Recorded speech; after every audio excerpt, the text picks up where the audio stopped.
Kia ora and good afternoon and welcome along to the Sky Broadband Rapid League game between the Southland Sharks and the Auckland Tuatara on their southern swing. And they played barely 48 hours ago, in fact, less than that, in Otago. And we are now at ILT Stadium, Southland, in Invercargill, the host of this Sky Broadband Rapid League game. Andrew Mulligan, Casey Frank on hand. And their Rapid League team is doing a lot better than their NZNBL team. They've got a 2-8 record, and they're not last, they're 10th. That is a bonus. It certainly is. So at least getting a couple of victories under your belt there, letting the Sharks know that it is still a possibility as we take a look at the ladder, seeing the Sharks down there just above the Jets, who are still winless. The Sharks at 2-8, trying to make a little bit of noise in the second half of the season. And we see the Tuatara early in the year, we're up towards the top of the ladder, but now in the middle of the pack, looking to get some wins to try and get a little momentum down this home stretch. They've had some close games in Rapid League, actually, the Tuatara. You can see there their points percentage creeping up for the for and against. But they've had some tight tussles of late. They've got an experienced crew for their Sky Broadband Rapid League. And they are looking for a win here on the road. McIntosh, Ledger, Fitzgerald, Dalton, and Barrow. Charlie Dalton back into the NZNBL team, the Tuatara rotation, and of course getting the start for the Tuatara in the Sky Broadband Rapid League game. And the Southland Sharks running just the one sub, and just confirmation of that starting five. There's Nick Barrow. He'll come off a long run up when it comes to an on-ball screen, and he'll set that all afternoon long. They've got some size with Ledger as well, and then some strength with Fitzgerald, some deadly shooting with McIntosh and Charlie Dalton. Full-time, 94 cubic feet. I don't even know if that's a thing, Casey, of energy. I don't think can I say cubic with imperial measurements? I'd say so, yeah. I don't think I can. Well, it's a measurement. It's a measurement of volume, so you kind of have to when you're talking about cubes. It's volume, isn't it? Yeah. So even in America, that works. I'm so glad you're here. Yeah, it's probably right. It's even possibly right. Who knows? But it ticks all the boxes for the Tuatara as we take a look at the Sharks. Andrew Wheeler, the veteran, tipped off his 100th game just last week. Ben Hall, Matariki Kapia, Webster, and Connor Cole bringing it in. And Miles Pierce on the bench, sometimes commentator, now assistant coach, flying him down to Southland. Miles Pierce. Well. What do we have here? Well, he's come on halfway through the season to help out the Sharks. He was last year with the Saints, and of course coaching Scots College now. Oh yeah, nice. But helping out the Sharks for the remainder of the season, and on the weekend games he gets to go because he doesn't have those Scots College duties. Well, congrats on the new gig for this season, Miles Pierce. And just a note, only 2 referees for this one. Our referee is delayed by travel, and they'll make their way there for the main game as well. Yeah, Corey Hogg's flight got slightly delayed, so he was unable to make it. He will be here, supposedly, for the next game. Oh, this young fella doesn't want the picture. He's out of the picture. He said, no, Josh Ledger. That's so good. I have never seen the picture denied before, and I love it. Oh, look, I don't want to run the Sharks down, but not even the kids want a photo. Stop it. Stop it. Okay, sorry. No, it's the rapid leagueness of it, I think. Yeah. It's, get in, get out. He's got places to be. He's got to get back to the hot dogs. There might be a bouncy castle somewhere. Who knows? He doesn't know if he'll have time. McIntosh looking for Barrow, who's got the height mismatch with Wheeler. Is Dalton with a 16-footer knocking that down. How much more confidence does he have in his stroke than he left with a year ago? You basically had to beg him to shoot those quarter threes for most of the season, and now he is shooting with a lot of confidence. Oh yeah, he turned down so many open shots last season. That was almost a point of emphasis for the Tuatara. And love the drive by Connor Cole there. Bucket for Cole, who's been good for their Rapid League team. He's got the stroke from outside and a bit of a size advantage on Charlie Dalton, so he uses that as Chris McIntosh to the cup. The kiss off the glass for 2. The hoop, the harm, counted all on this one. Chris McIntosh playing hard early. Bucket counts. McIntosh heading to the Chemist Warehouse line. One shot coming up. Tuatara in the grey uniform. Not a fan of it. Pinstripes, I like. Don't like the grey. Not a lot of gray uniforms that are at the top of the list. Yankees gray. Yankees grey's fine. That's the one. That's the one. Well, that's a clean grey. It is a clean gray. Yeah. All one color, and it goes to that navy quite well. 2007 Rugby World Cup quarter-final is not a fond memory for New Zealand rugby fans with that grey uniform. Why not? Ruben Fitzgerald, he can do a forward pass, and his pass is batted out. And we have an injury, it looks like, to Matariki Kapia, who is Just tighten it up. tightening up the boot as he hopped off. He'll lace him up and keep going. Pain don't hurt. Just rub some dirt on it. It's not science. Barrow. It's mind over matter, Moles. If you don't mind, it don't matter. Getting his own rebound is Barrow, clearing out Wheeler, completely missing that. Connor Cole looked like he pretty obviously touched that one, but he's still Get it, arguing Connor. the opposite.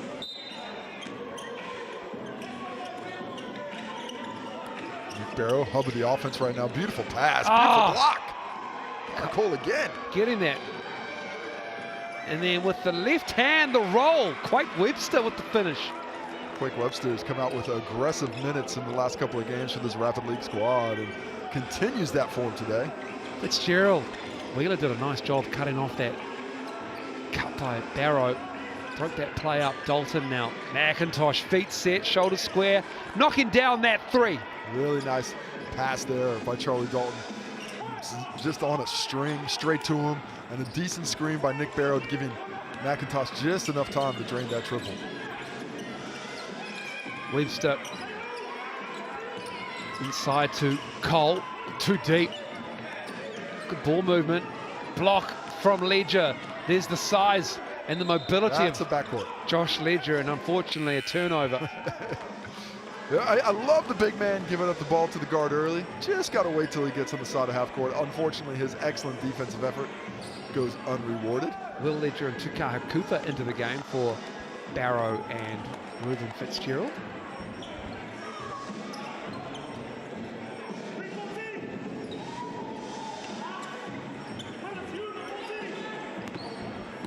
Well, I'd like to see the Southland Sharks get some on the cup as we see Matariki Kapia. Nice little floater, but good enough defense from Tuatara. And for the Tuatara as well, stay on that rim. Inside first, outside second. Dalton with a little bit of hesitation. Ooh, the continuation, count the bucket. Ben Hall called for the foul as Dalton has the luxury of getting into his steps and finishing that. Well, they're saying he got fouled on the gather, bringing it up, and so you get the 2 steps afterwards if that ball's already up on its way into your hands.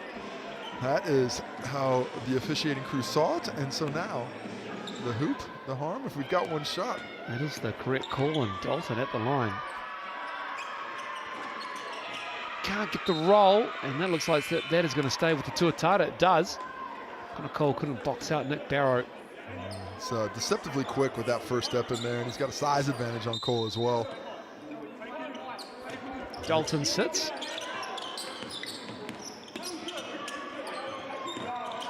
Fitzgerald's back. McIntosh in a little bit of trouble, brings it back out. Fitzgerald pulling up. 18-footer's no good. Good defense there by the Sharks. Didn't give any penetration up, stayed in front the entire time. Oh, that is pretty. And I tell you what. Is that Joe Reeve or is that Quake Webster? No, that was Joe Reeve. Sorry, apologies. Excuse me, just went into the core flutes and there's no corporates there. Plastic everywhere. Joe Reeve has maybe the best rast tail, definitely in the league, possibly in the country. Barrow with a little baby hook. And I'm in agreement with you on Reeve's rat's tail. McIntosh sits down. Good controlled offense from the Tuatara early in this one. Shooting a decent percentage, not turning the basketball over, but the Sharks, they're hanging tough. Down a couple of buckets right now if they were threes, but doing a good job of really putting pressure on that back line of defense and finding a little bit of success in transition as well.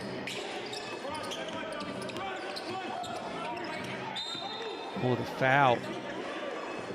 Awkward fall for Quake Webster. There it is, Reefy's rat's tail there at the top of your screen. It's a thing of beauty. Number 7, you can just see it cascading down between the shoulder blades there. That is a lot of effort put into that bad boy. Turn around the pull-up and the Quick Webster. rebound. Right place, right time. The Ben Hall miss. Just too strong for Ruben Fitzgerald there. And now a big-time defensive opportunity. Can they get one stop? About 6-second differential between the clock and the game clock. Dalton with the athleticism. Oh, that's pretty. Hangs in the air, gives it the reverse, and he's really off to a great start offensively. 6 points now. excuse me. Casey, 14 points in this first period.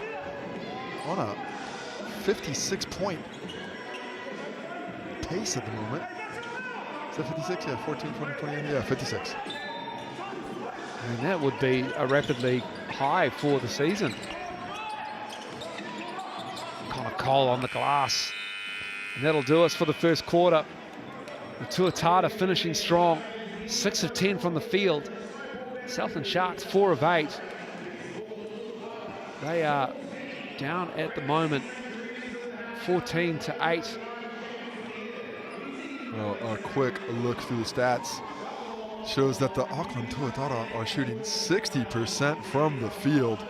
6 for 10 overall, led by Chris McIntosh with 6 points and Charlie Dalton with 6 points. They're probably getting up a little bit of an appetite.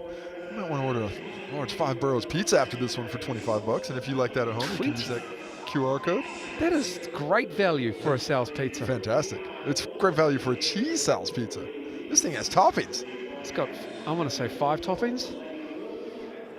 The 5 Boroughs pizza should have 5 toppings. I wrote an email to you about this pizza earlier this week. I don't read your emails. That's No, great. no. I'm glad we get to that point. Oh, we've been at that point for years. I want to say the better part of 10. I like it. I like it a lot. That is the online code Sal Slam Dunk as well. Punch that in, T's and C's apply. It's valid until Tuesday. Yeah, the 5 Boroughs is creamy ricotta, black garlic sauce, marinara, and pesto splash with Wisconsin mozzarella. Oh, that is 5 amazing ingredients. Thank you for checking your emails and reading that out. Best I could do. Probably should have just gone to the website. Southland with the ball, Cole with the move. Cole tackled by Ruben Fitzgerald. Ruben Fitzgerald taking him on one side, Nick Barrow taking him on the other side. Nick's always looked like a Dan to me. Yeah, that's a good point. Yeah, thanks. Connor looks like a Connor. Okay. Yeah, I like it. CC? Could it be a CC?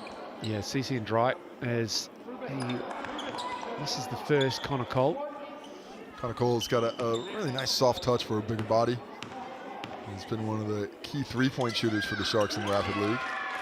Recovering from a knee injury, surgery last year, missed the entirety of the Sharks season, so great to see him back in the orange stripe. It's not the biggest bench for the Tuatara and the Sal's NBL. Connor Cole would do well for Guy Malloy to get some burn in that second unit. The way he can crash the glass, and he's got a nice touch. Dalton in trouble, finding Barrow. Left it well short.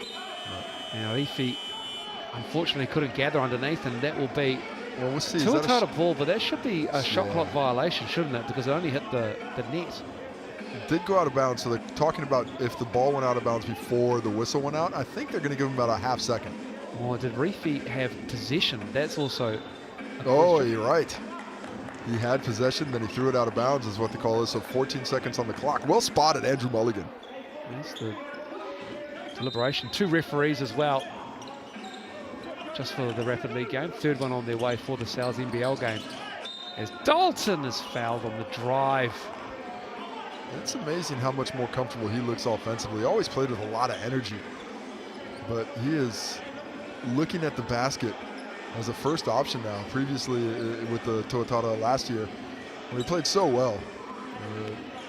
Most improved player award winner last year, but still wasn't playing with a great deal of confidence offensively, and now you can see that if he's got the open look, it's not just layups he's open to hit, it's those jump shots and those mid-rangers as well. Sister Taylor in the collegiate system as well. And many Kiwis up there. Is it St. Mary's? I believe so. Can you check your email for me, Casey? Yeah, I'll check it out. Thank you. Playing with another Kiwi on her team there. 3-ball on the way. Ledger with the rebound. Maya Jones, a teammate of hers as well. Oh, look at Ruben Fitzgerald. It does count, Ruben Fitzgerald. And runs into the N1 from the official, dropping it down. Reagan Ashley counts it right onto Ruben Fitzgerald's back. We're going to take another look at the fast break activity straight through the middle around Andrew Wheeler. Count it. And count the free throw as well. Commanding 10-point lead. Wheeler struggling to find Carpia and finds him. Southland looking to hit double figures here. Sharks on their home court of ILT Stadium in Invercargill. And we got an offensive foul. Is that on Andrew Wheeler? Based on the body language, yes. Yes, hands on the hips. Well, looking like an angry dad at school pickup time. Have you got everything? Where's your iPad? Where? I said we had to go. No, he can't come over and play. Why didn't you eat all your lunch? Here's Ledger. Barrow up high. Wheeler all over him. Cooper right into the chest of Wheeler, dropping it off for Barrow, gets it back. And gets the foul eventually. Ben Hall. It's unfortunate. Just 4 seconds on the shot clock when that foul was occurred. We would have been able to defend without getting the fingers caught in the cookie jar. Would have been a good defensive possession. Taylor Dalton, Gonzaga. Oh, she transferred around. Yeah, she's transferred from St. Mary's to Gonzaga, so congratulations to her. That was a great effort. Unfortunate for St. Mary's to lose a player in conference. That's gotta hurt. Yeah, I am definitely not up on the NIL transfer portal. There's too much going in on that. Something like 60% of the athletes who put their name in the portal still up for transfers without a school.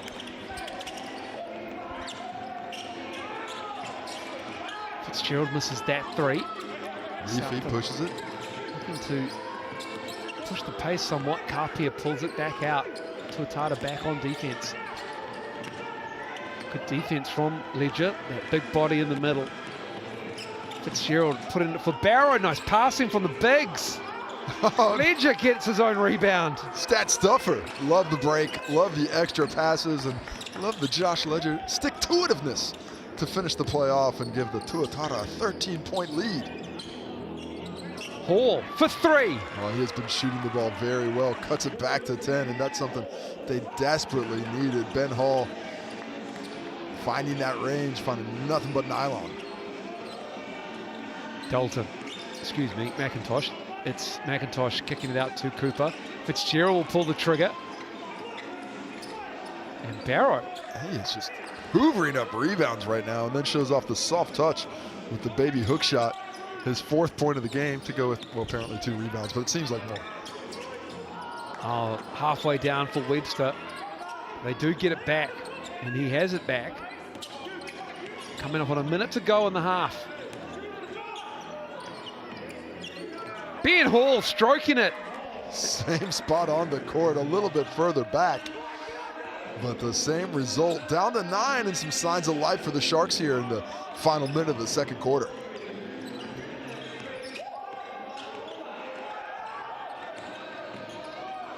Barrow on the floor with Carpia. Just looking at how much Carpia was struggling to get that ball there, and Nick Barrow's just there. It's just Like he's making an arrest. No, I've got it, young fella. Don't worry. The sworn police officer.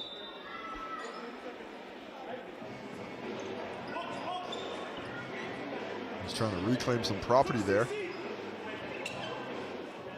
8 seconds on the shot clock for the Tuatara to operate with. Get a 2-for-1 opportunity to end the half. Player timeouts available as well. in this first half for both teams. Here is Dalton, leading scorer for the game. That went off his knee and a Tuatara ball. Rifi, he's getting up gingerly as well. Oof, that's a big limp.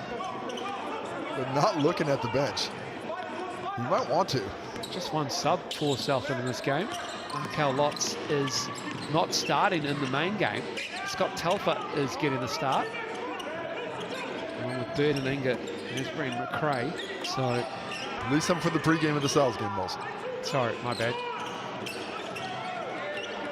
Oh, Tukaha Cooper gets it. Oh, couldn't hold on to it. Would have been an excellent opportunity to stretch that lead back to double digits. Instead, Southland's got one last crack at it with 7.4 left. Let's see if they can't get this deficit to a more manageable number before the second half begins.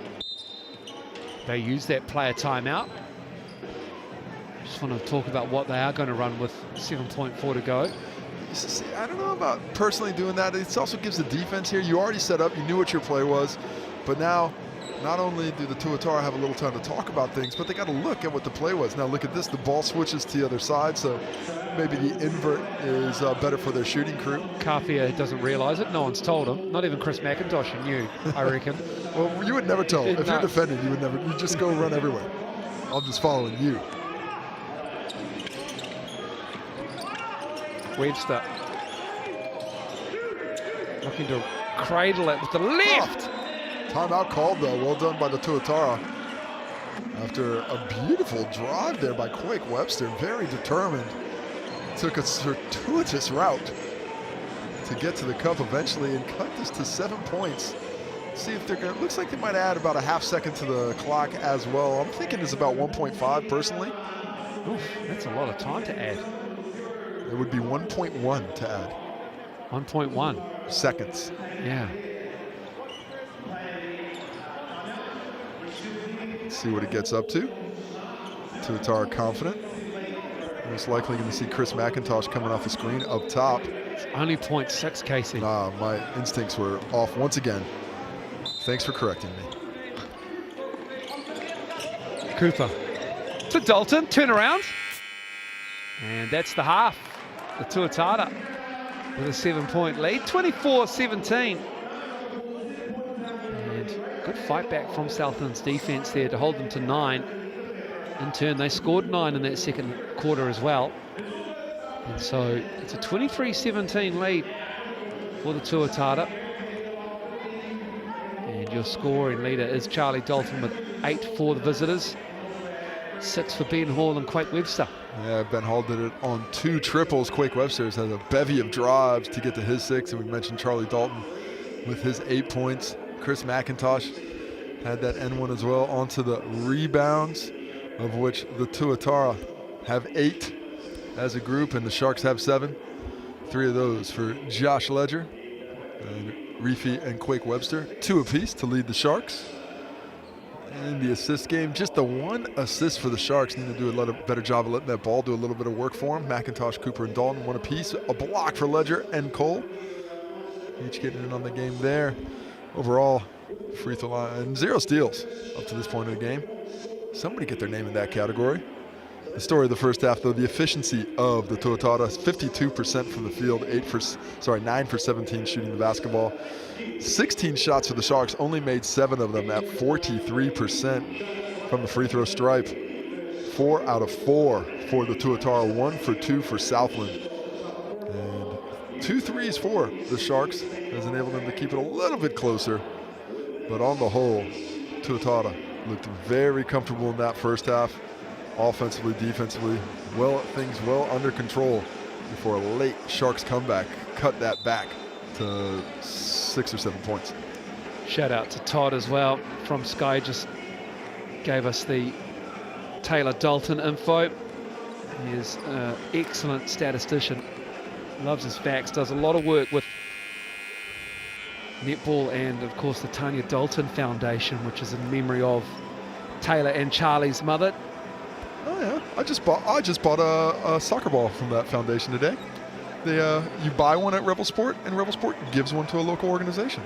Well, Casey, they do say no one's got more sports gear than Rebel Sport. Oh, geez, I set you up for that one. They knocked it out of the park. When he's doing those stats, you think he uses Sky Broadband? Absolutely. Toddy would always do that. You should use that deal then. Log on, $30 a month for 3 months. Fantastic value.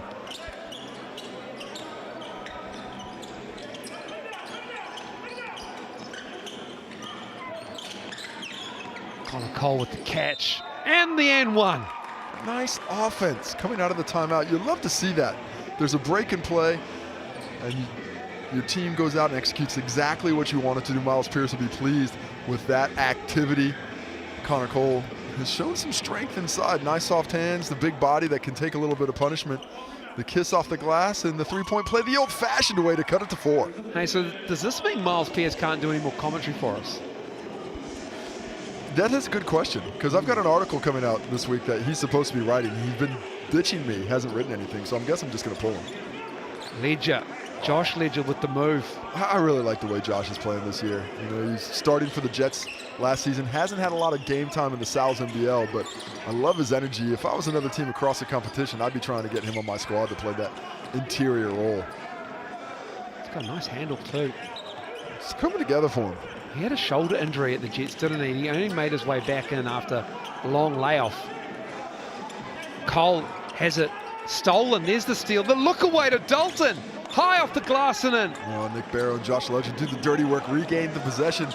But Charlie Dalton gets the flowers, cutting down the cup with a nice layup off the glass to reach double figures. Carpia. That's an illegal screen. That is a point of emphasis and for the officiating, and Carpia just stuck that hip out on the pivot, and that will be called all the time in front of the referee in the NZNBL and the Sky Broadband Rapid League. Yeah, especially on that handoff when you're still moving, you take that player out. You can get away with it if you make a cut to the basket, but you stay on that line you're on and purposefully hit that defender, it's going to get whistled.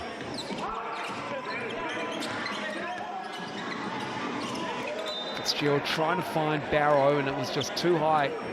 Good defense. Two out of bounds. That's where it ended up, but good defense by Quake Webster on that switch. He didn't get caught behind Nick Barrow. Instead, he really bodied him up on that high side and made that entry pass more difficult than it had to be, and because of that, Southland Sharks ball. Nice pass to Connor Cole, Ben Hall. They're loving that little two-man game on that weak side. Connor Cole, again, the recipient on the interior pass, and it's down to 6. Sharks sniffing a dub. Great effort from the Sharks in this third quarter. Coming up to the midway point. Fitzgerald's three is pure. Tiptoed on the out-of-bounds line. Thought he might have got whistled, but he stayed in bounds the entirety of the time. And nothing but net on the follow-through to stretch it back to 9. Ben Hall's three. Too strong. Barrow. I like the shot, though. Good recognition. Fitzgerald goes under, there's plenty of space. Hall's been shooting well, but can't find his third triple of the evening, or afternoon, as it were. McIntosh finding, it's Dalton stepping through. Barrow from the Chemist Warehouse line. Is that a 16-footer? I think that's a 15.5-footer. That could be the longest jump shot of Nick Barrow's career. Probably on the angle, that's 16-foot. Looked pretty going through the net, too. Webster's three is good. Just a bit of a miscommunication there as well. The defender leaves the ball. Nick Barrow doesn't have enough time to get in. It's still sticking at 8 points. Sharks hanging around. Not only did Nick Barrow hit a jumper, but he also did it with the net being hooked up on the ring, which is always annoying, as McIntosh rights the wrong of the net, and also it gets the N1. Not to a pure shooter like Nick Barrow. Doesn't even notice it. You don't even need a net. Just put the ring up there. Unconscious. Don't even need the ring. I just know exactly where it is. You put a laser, it's still falling through. I'm pretty sure he turned around and celebrated it going in without looking, a la Steph Curry. He just count it. As long as it wasn't a la Nick. Nick Young. Nick Young.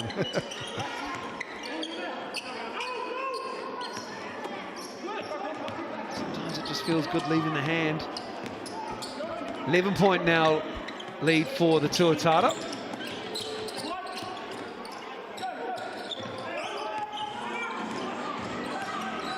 Connor Cole left it short. Good patience. Nice outlet. What can Dalton do on the break? He's fouled. Reefy will be called for it. Nice outlet, you're right, Casey. Good look. Really nice way to start a fast break. Dalton catches and goes, but good positional defense by Dro Reefy there. Unfortunately, gets a little too aggressive with the hand. If he would have just played with his hands up, I think he might have gotten away with it, but you can see maybe a bit of an injury as he's limping to the sideline again, and he's going to have to get subbed.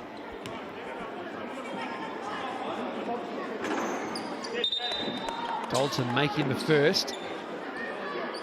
Shooting 60% in this game. That's pretty good for Sky Broadband Rapid League.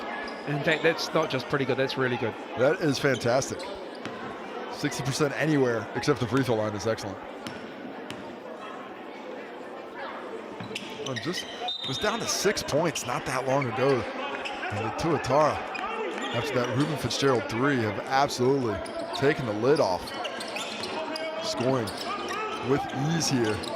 And certainly looks like they're on their way to another 50-point game, what I believe would be the third of the season, the Rapid League season that is. Wheeler. Here's the drive from Webster. Ledger, Josh Ledger with the rebound. Fitzgerald going to work it down with the shot clock off. Ledger screens for Ledger, up into the on ball.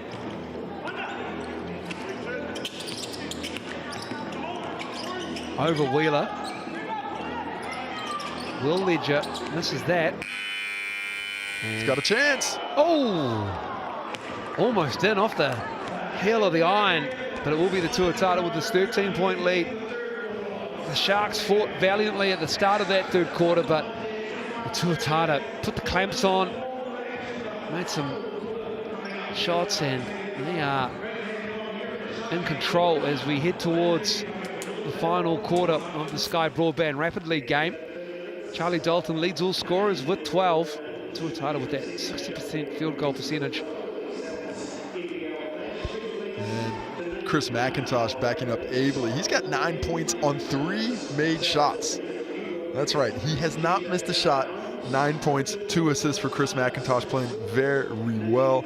21 points in total for those two, the majority of the 39 for the game for the Tuatara. On the other side, Quake Webster now up to a 9-piece. He's very aggressive offensively. Ben Hall still with the 2 triples at 6, and Connor Cole, he's moved just 1 bucket away from double figures with 8 points. Looking at the team stats, the efficiency for the Tuatara has dropped just a bit. Had those couple of misses at the end of the quarter, so that drops them down to 56% shooting. Southland trailing behind that at 41%. Both teams shooting a bit better from 3, 37% from the behind the arc for the Sharks, 66 for the Tuatara, but it's the rebounds where the Sharks have a 5 rebound disadvantage, getting out rebound 14-9 by the Tuatara, and that possession game is one of the things that's helping us, or helping Auckland come through, as thanks to Chemist Warehouse for the stats. Fitzgerald with the fourth quarter underway, Tuatara ball. Barrow sees the double. Here's Dalton. He's fouled for the 6th time in this game, and he'll go to the line again, Charlie Dalton, where he's already 4 for 4 from the Chemist Warehouse line. They've only missed 1 foul shot from the charity stripe. They're 8 of 9 now, the Tuatara overall. 88% is the number on that one, and a nice recognition from Nick Barrow on the elbow catch. That action was supposed to go back the other way, but the double came from the blind side. Dalton communicates well, lets him know. Kick to the corner for the penetration. And now the chance for 2 from the free throw line. Dalton up to 12. Alonzo Burden warming up on the Watt bike, and that looks like almost cooling down. Let's get some speeds though. Caleb Asbury and Brandon Inger on the Southland bench there in the back shot. Connor McRae also on the bike. 15 points is the lead now. Dalton up to 15 points. Spinning his haul. Great D. Dalton moved his feet really well there on the spin move. Extended nicely without fouling. Barrow run the floor. Had that mismatch, was feasting for it. Kaha Cooper's three's short. Ben Hall dropping it off for Quake Webster. And Travel just had a little baby steps there before he got into his dribble.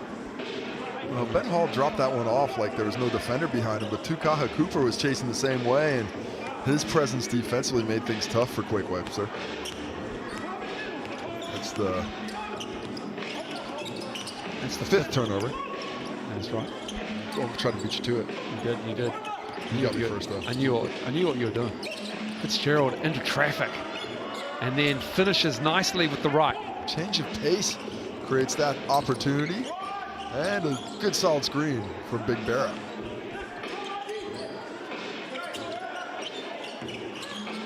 Oh, Connor Cole left it short. Couldn't believe how open he was. Backs were turned. Barrow coughed one in the mouth as well for his troubles. He barely notices.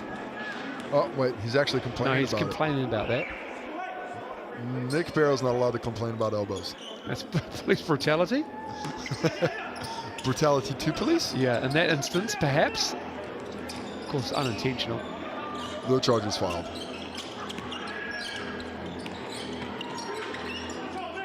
Webster misses that. And Webster fouls Nick Barrow, who's really copped it in the last 30 seconds. As per usual. It's the hardest working mouth guard in all of basketball in New Zealand, is Nick Barrows. It looks like a sepia tone. It's so yellow. I mean, obviously the first thing I thought of, but I can't believe you talked about it on air. But have you seen it? Because I saw it in the first half. Yeah, I've seen it. I've seen it up close. It's basically a retreaded tire. I'm pretty sure he's had it for a while. It looks like he had it since the 80s. But it does the job. Maybe when he won it with the Pirates, he's had it since then. Oh, nice cut. Nice look from Tukaha Cooper, to McIntosh. And the cut from McIntosh makes himself available. Easy layup afterwards.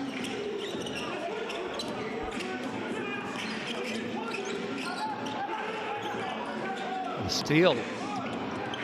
It's back with Southland. Is that Ben Hall dancing on the baseline? It is. Wheeler for three. Nice little offensive find up top there. Quake Webster in between two Tuatara. A lot of energy for Quake Webster today. Webster for three. Front of the rim is the plural for Tuatara, Casey. That's the question. I say yes. Because Tuatara's sounds weird. That's what I said, between two Tuatara, but here we are, 19-point lead, discussing it with 1:16 to go. McIntosh keeping that pivot. Ledger spins, puts it down with two hands. Oh, and that's a technical. The officials were just shown some footage of players hanging on rims this week, and they're going to be extra vigilant about that. Are you saying that they haven't opened up that email? They definitely did. Because are we going back there? No, that is exactly the type of thing you're not supposed to do, although there is a player underneath him. Having been up on the rim before. It wasn't egregious, but if that's the point of emphasis, you do not want to be the referee that gets pulled up on this example. And we gave you video. And you're on the you're on the email. Well, the pull-up is the problem there. I think if you're hanging on somebody underneath you, that's okay. But when you do a little chin up to show off the forearm strength, see what's going on in the traps, trying to show them off to the ladies, that's when you get in trouble. Also, let them advance the ball to half court. Well, the tee was in the backcourt, though. I know, but you go all the way up to the Chemist Warehouse line. Just shoot it. They're athletes. They'll be okay. Nice steal by Ruben Fitzgerald. Whoa. Oh, Nick Barrow finds Chris McIntosh. I think he might have been looking for Cooper as Barrow is fouled. That's really textbook offense there here in the final minute of the ball game. Doesn't look like the Tuatara are going to have much trouble crossing the 50-piece. Nick Barrow with a couple of free throws here, but had that pass to the corner, came off that on ball. Barrow rolls down, has the mismatch, and good recognition by his teammates to getting the ball down low. First free throw good, second one on its way now. I'm going to say cash it. Nothing but net for Barrow. 22. They've only had 1 point in this fourth quarter at the Southland Sharks. That is great D. Chasing the game as well. Trying to find passes to the open cutter as Wheeler's three is good. Wheels. And the Tuatara have the opportunity to break 50 here as they zone in on a win. I believe it's only been done twice this season in the Rapid League, 50 points scored. They'll advance to 7-5 in the Rapid League as they turn the ball over, and they will not get 50 unless they can get the steal here, which they do. And there's 2 points coming their way if they get a bucket. Fitzgerald dropping it off. And that's Will Ledger with the finish, and the Tuatara get their 50 while the Southland Sharks call their player timeout with 1.8 to go in the game. And for everyone wondering why that timeout was called, it's because every bucket counts. Although I do have a feeling that count back and winning percentage probably isn't going to come into things for the Sharks. But you know, they've been well coached. They have to pay attention to all of it.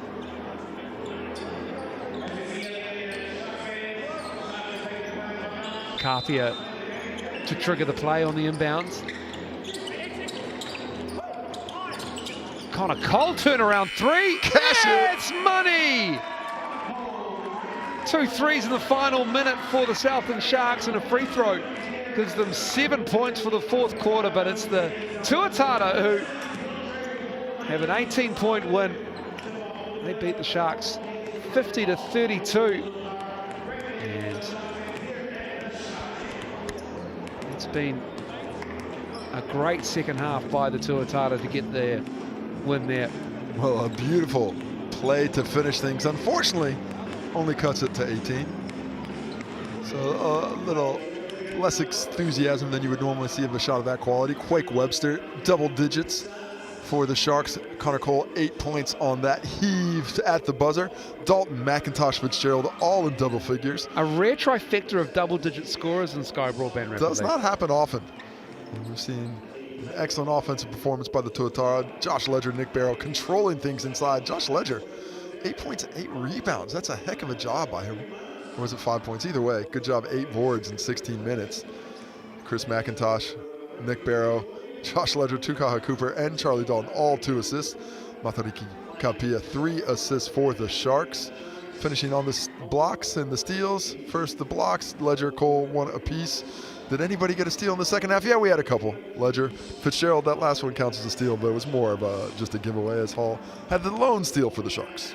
That'll do us for the Sky Broadband Rapid League game. Stay with us in around 17 minutes time, and we'll be back for the NZNBL game between the visitors, the Auckland Tuatara, up against the hosts, the Southland Sharks. See you soon.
Basketball is a movie, and every game is a blockbuster.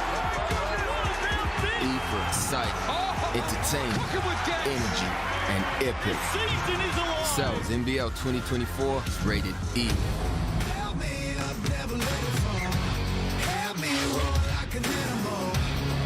Back to the bone. Watch out, 'cause I'm in my zone. And I don't care what you think you got. Kia ora and welcome along to ILT Stadium in the deep south of New Zealand, Aotearoa. Southland, Invercargill is the city, and the Southland Sharks at the Shark Tank, where it's been a feeding frenzy for visiting teams, unfortunately, for the Sharks. They are 0-10 on the season. And they host the Auckland Tuatara, the #1 team in the NZNBL, who are on their southern swing, doing the double. They had the Nuggets earlier on in the round 8, and they took care of them. And the Sharks looking for their first win of the season, and it is a tough gig to try and knock off the top team. And Andrew Mulligan, Casey Frank on hand for this one. And Casey, what will it take for the Sharks to get a win here? Probably more than they've got in the tank, to be perfectly honest. If it's going to happen, it's going to happen because they're taking care of the basketball and they shoot absolutely the lights out. And Cal McRae gets Rob Lowe in foul trouble early. He doesn't play the whole half. That may be the recipe for success, but the pace with which we've seen them play this year, that's going to be difficult. What I would like to see from the Sharks is a hard-fought basketball game where they play the entire 40 minutes the way they want to play. Don't worry about the result. Hopefully, if you can go away with the win if you want, but just want to see those 40 minutes of locked-in effort on both ends of the court. I'm currently beating you in round 8 on the mix and picks at the moment. Congrats. I'm second in round 8 on the fan votes. You're 13th, but you can decide what. That's because you got that crush on Tatui Lewis, and he hooks you up every single time. Well, you did go Cruz Pero Hunt. I did notice. I was incorrect. Cruz let me down. What didn't let me down is the game of basketball as it stays exciting. The Auckland Tuatara at the top of the ladder, a 9-2. They've been playing fantastically after a couple of speed bumps the first 3 weeks of the season. The Southland Sharks have been struggling, bringing up the rear, 0-10.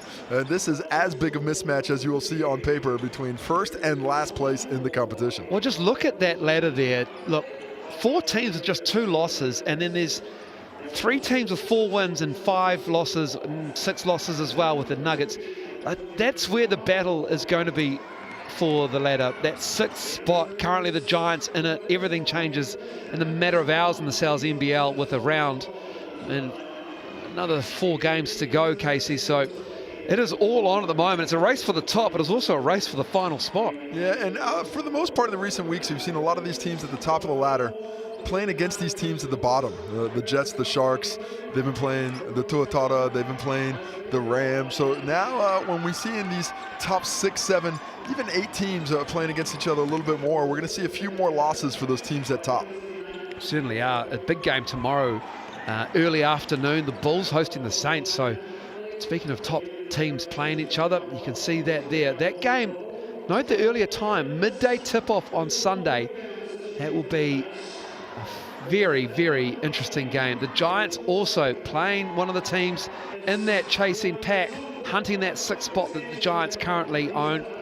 And the Airs, of course, and the Jets tonight from TSB Stadium in New Plymouth. I'm really glad that schedule came up because I thought we were supposed to get to the gym tomorrow at 11. That would have made me late for the Rapid League game, which happens occasionally, the commentators going out that way. I already texted you about what time we had to be there by. I've already almost missed a Rapid League game this season as a result of that. It is an interesting round 8, like you said, Casey.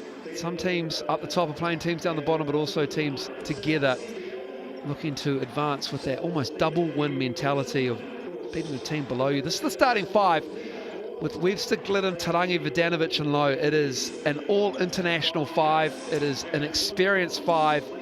It is a 5 that is basically one person steps up per 1/2 of a quarter. That's what it feels like. Corey has his moment. Rob has his moment. Tommy V shoots the ball well. I feel they've done a really nice job of finding the hot hand over and over again this season. You know, it's a very unselfish team. Corey Webster, one time known as a gunner. Well, he's a fantastic facilitator now, leading the league in assists. He's got almost a 40% assist rate when he's got the ball in his hand, and that goes for everybody in that lineup. They all make the extra pass.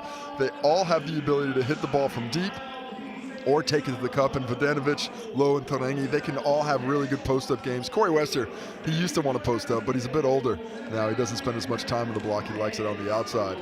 And that'll take us to the Southland Sharks, who have had a bit of roster turbulence in the last few weeks as Brayden Inger has returned, as we've seen Zoe Burton get back up to full strength. And that starting lineup was in and out really quickly, but let me tell it to you, Scott Telfer getting into the lineup today. And for Markale Lotz, which is a bit of surprise, but Markale Lotz was excellent off the bench last week against Taranaki, so looking for that same first start of defensively from Telfer. Caleb Asbury has been their point guard since his insertion into the season late, and Callum McRae, the double-double machine, the big fella.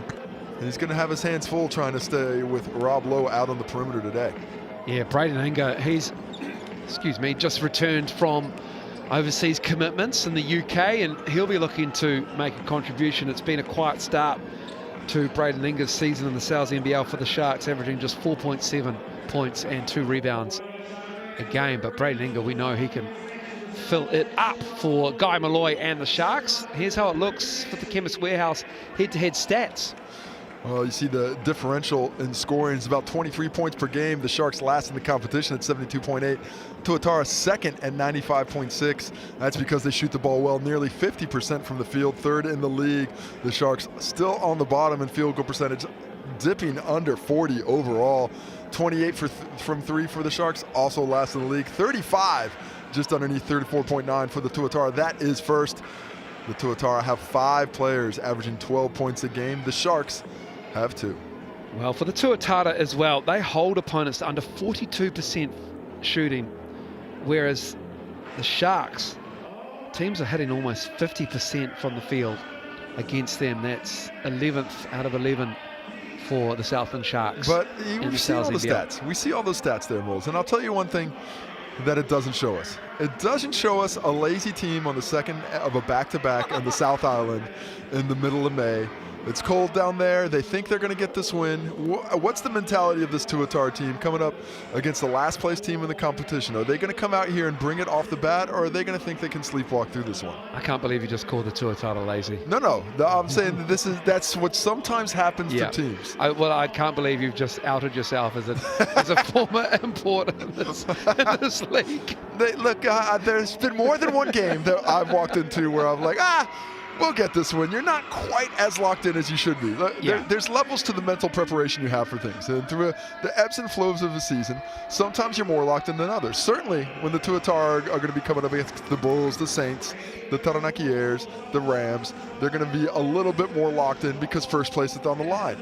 The Sharks, they haven't really been able to threaten anyone for a win since that opening game of the season when they lost to the Otago Nuggets in overtime. Since that game, it hasn't been close for them. So you can understand why the respect wouldn't always be there from their opponents. Now, can they take advantage of it coming into today's game, or is it even going to be there because this is a well-prepared, well-coached team by the Tuatara? Or are they just going to come out and step on the neck? Well, we wouldn't have a game if it wasn't for volunteers on that score bench there and the coin referees as well.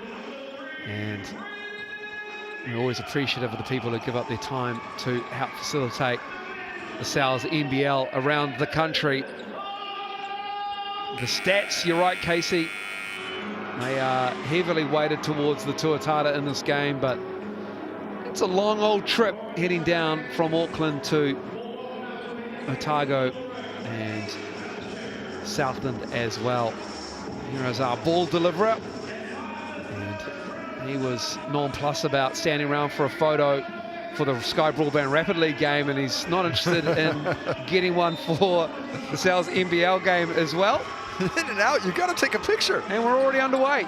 Got to memorize the moment. Here go the Tuatara. Love to see how they start things, the pace with which they play. Corey Webster in an on-ball. Corey Webster, the league's leading assist giver, and Rob Lowe Misses that. He's second in the MVP rankings currently, Rob Lowe, behind Luther Muhammad of the Bulls. But that's the kind of shot that Callum McRae can make Rob Lowe take, because he's one of the few players that's a bit bigger and stronger than Rob Lowe, so he's got to go to that little push game instead of all the way to the cup. McRae wasn't quite set there with the pass, and then he was a bit further out than he probably would have wanted. Already was deep in his position as Vidanovic, as Asprey's not going to get that call against Tommy V down low. Yeah, no flopping down south, young Miller. you gotta come hard against Tommy V. He didn't even swing the elbow at you. At least wait for that to come, because it will come eventually.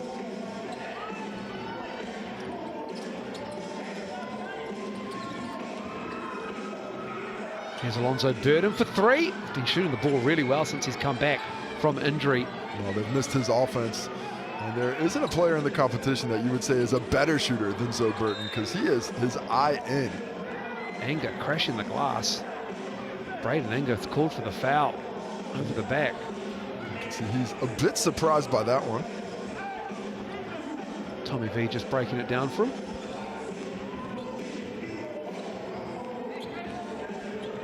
This will be a good matchup. Asprey on Corey Webster. They've already played once at Event Finder Stadium as he gets loose, and Asprey gets the block. Well, I thought that was on its way down. And they thought that might have been a goaltender's.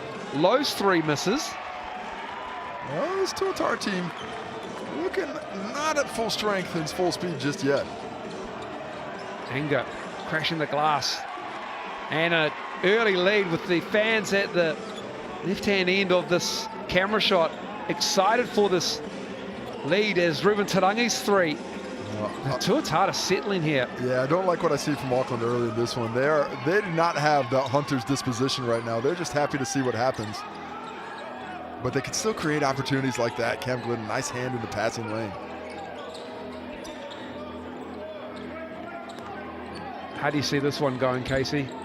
I think it's probably going to be, as we talked about before the game, the Tuatara are eventually going to take control of this one. If I'm being honest, the only question is how many, but the Sharks are looking determined early. Nice activity in the passing lanes, pushing the pace as well. Mismatch down low. McRae. Burden in the corner. That's his spot. Yes. Anger fights for the rebound. The desire is there for the Sharks. Can they fill it up? Tommy V. Big box out on Telfer and Asprey.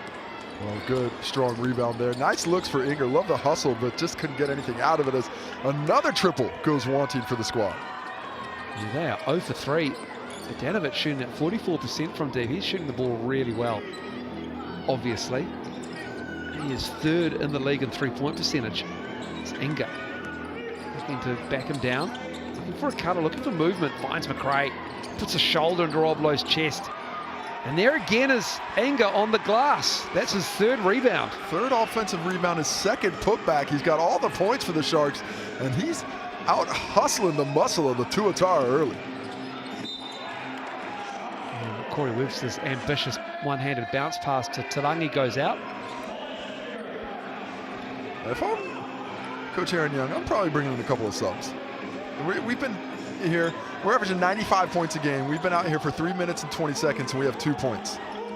Where is the lockdown execution? Where are the good looks that we're trying to get? Giving up the baseline is low, but McRae looking to back him down. Oh, just decleats him. And 2 shots coming up for Callum McRae. Rob Lowe, he's going to say, hey, he's just coming right through me, but he's moving with him. Well, what Callum McRae's doing so nicely is moving Rob Lowe with his hips, not with his elbow. Rob Lowe's trying to say that he's elbowing into me, but he's just taking that step in. And this is a big man. I mean, he's got to be up there at about 125, 130 kgs, standing 7 feet tall. And Rob Lowe's big, but he ain't that big. McRae gets the roll, and he's a 74% foul shooter in the season. McRae 14 points, 11.5 rebounds on average. It's 3.5 assists as well, block. Well, he's got a beautiful soft touch, doesn't he? Misses that second free throw, but he is almost always locked in from that distance. Here's Rob Lowe up high. These two teams played around about almost a month ago as Tarangi's right-hand scoop shot goes down, and it was a 40-point win to the Tuatara, 96-56. A bit of a fresher team That time it was the Sharks who were on the second end of a back-to-back. Corey, Webster, Rob Lowe, Tomo Vidanovic all had 23. There's McRae. Anger falling away. Getting that to go down, Braden Anger. Nice to see Braden Anger playing well early in this one, cutting without the basketball. Nice find by Callum McRae. And a little 16-foot fadeaway for Anger to get the bucket. 6 points for him. Low off a nice behind-the-head pass from Webster. Again, the Tuatara unable to connect from deep. 0 for 4 now to start the game. Coming up on the midway point of the first quarter as well. 0 for 4 and 2 for 8 from the field. Just 25% overall. Taufa putting the moves on Tarangi, and unfortunately left it short. It looked like Ruben Tarangi might have blocked that from behind. Vidanovic gets that 3 to fall. Yeah, he has been on one as of late, playing with such great efficiency. And when you're guarding him, you're so worried about his strength. So you're always waiting for the drive, but with that quick release, that high elevation, he can create a lot of distance for shots like that. Asbury. No, knocking it down. Caleb Asbury has been shooting the ball great, but he shot that with excellent confidence there to get the lead back to 3. 34%. That was his first game in the league. He'd landed that morning in Auckland when they played the Tuatara a month ago. That counts. Ruben Tarangi. Well, one thing we spoke about is the unselfishness of the Tuatara. What they do really well is find a mismatch. They know that they've got mismatches in strength on the interior, mismatches in speed out there on the perimeter. This time, it was Ruben Tarangi up against Caleb Asbury, and he just does not have the bone marrow to keep Ruben Tarangi from going where he wants to go in the paint. Hits the bucket and the free throw to tie it up at 10. Eventually, when it goes to the scoreboard, there it is. Takara Cooper in the game. Glidden sits. Markel Lotz, he's active. He's coming off the bench as he turns around. Anger again on the glass. This has been a really good start from Braden Anger. Just probably needed to find his legs, it seemed. The stats have done him no favours. An indication of what kind of game he possesses. Certainly looks to be in better shape this season as Corey Webster creates some space on the little step back. He's just so smooth. So smooth. I mean, he does a better job than anyone else in this competition of creating space off the dribble, especially with that step back. He's been doing it for so long to such a high degree. Turnover, Vidanovic with the steal. Oh, he had that one well read. Asbury did not see him, I think, in the backside.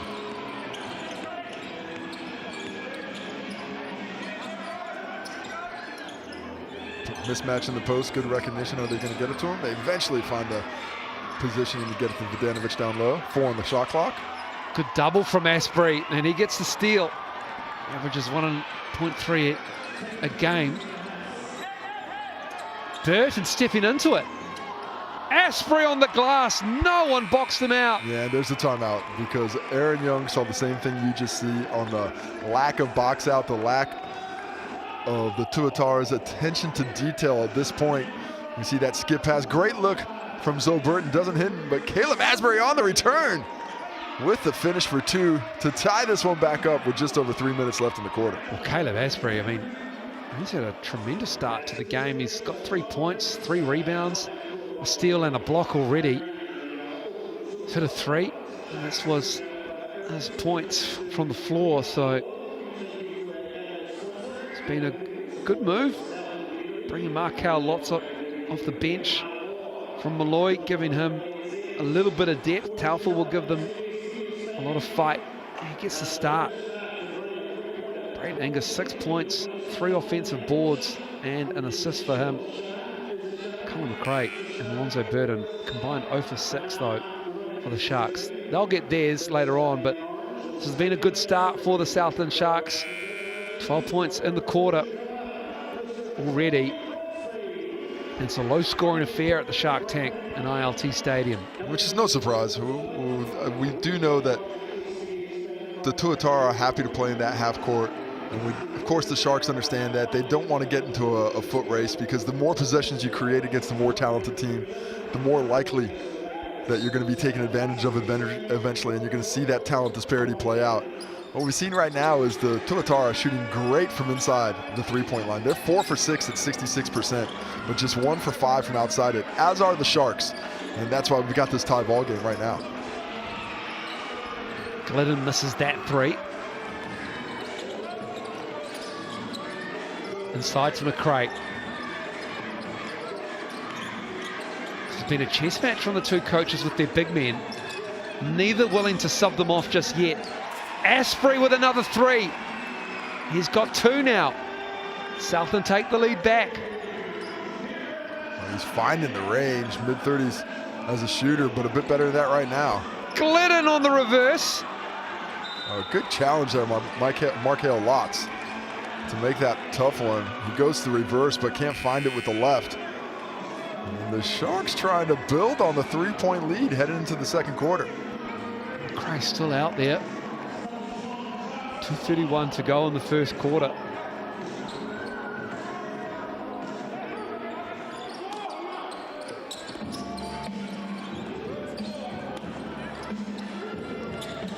The only thing I'd be concerned about if I'm the Sharks is Tuatara have not played well. We're just up 3. We need to start converting some of these opportunities and getting a few more buckets. Markel Lotz has Charlie Dalton in the post. Lotz. Nice move from Markel Lotz. Solid with that left hand in the post and very patient, especially when he has a strength advantage. He knows how to get to his spot to get his angle for the bucket. McRae plays 34 minutes a game, so he's used to long stretches. As Tarangi pulls it back. Low on the glass, up and in. No problem for Rob Lowe in amongst two Sharks down there with McRae up high on Tarangi. He's got so much size when he gets the mismatch. Nobody else is really in his height class. That's where he gets that rebound and putback. And that's a foul there. Tukaha Cooper, a little bit too physical trying to keep Markel Lotz from driving.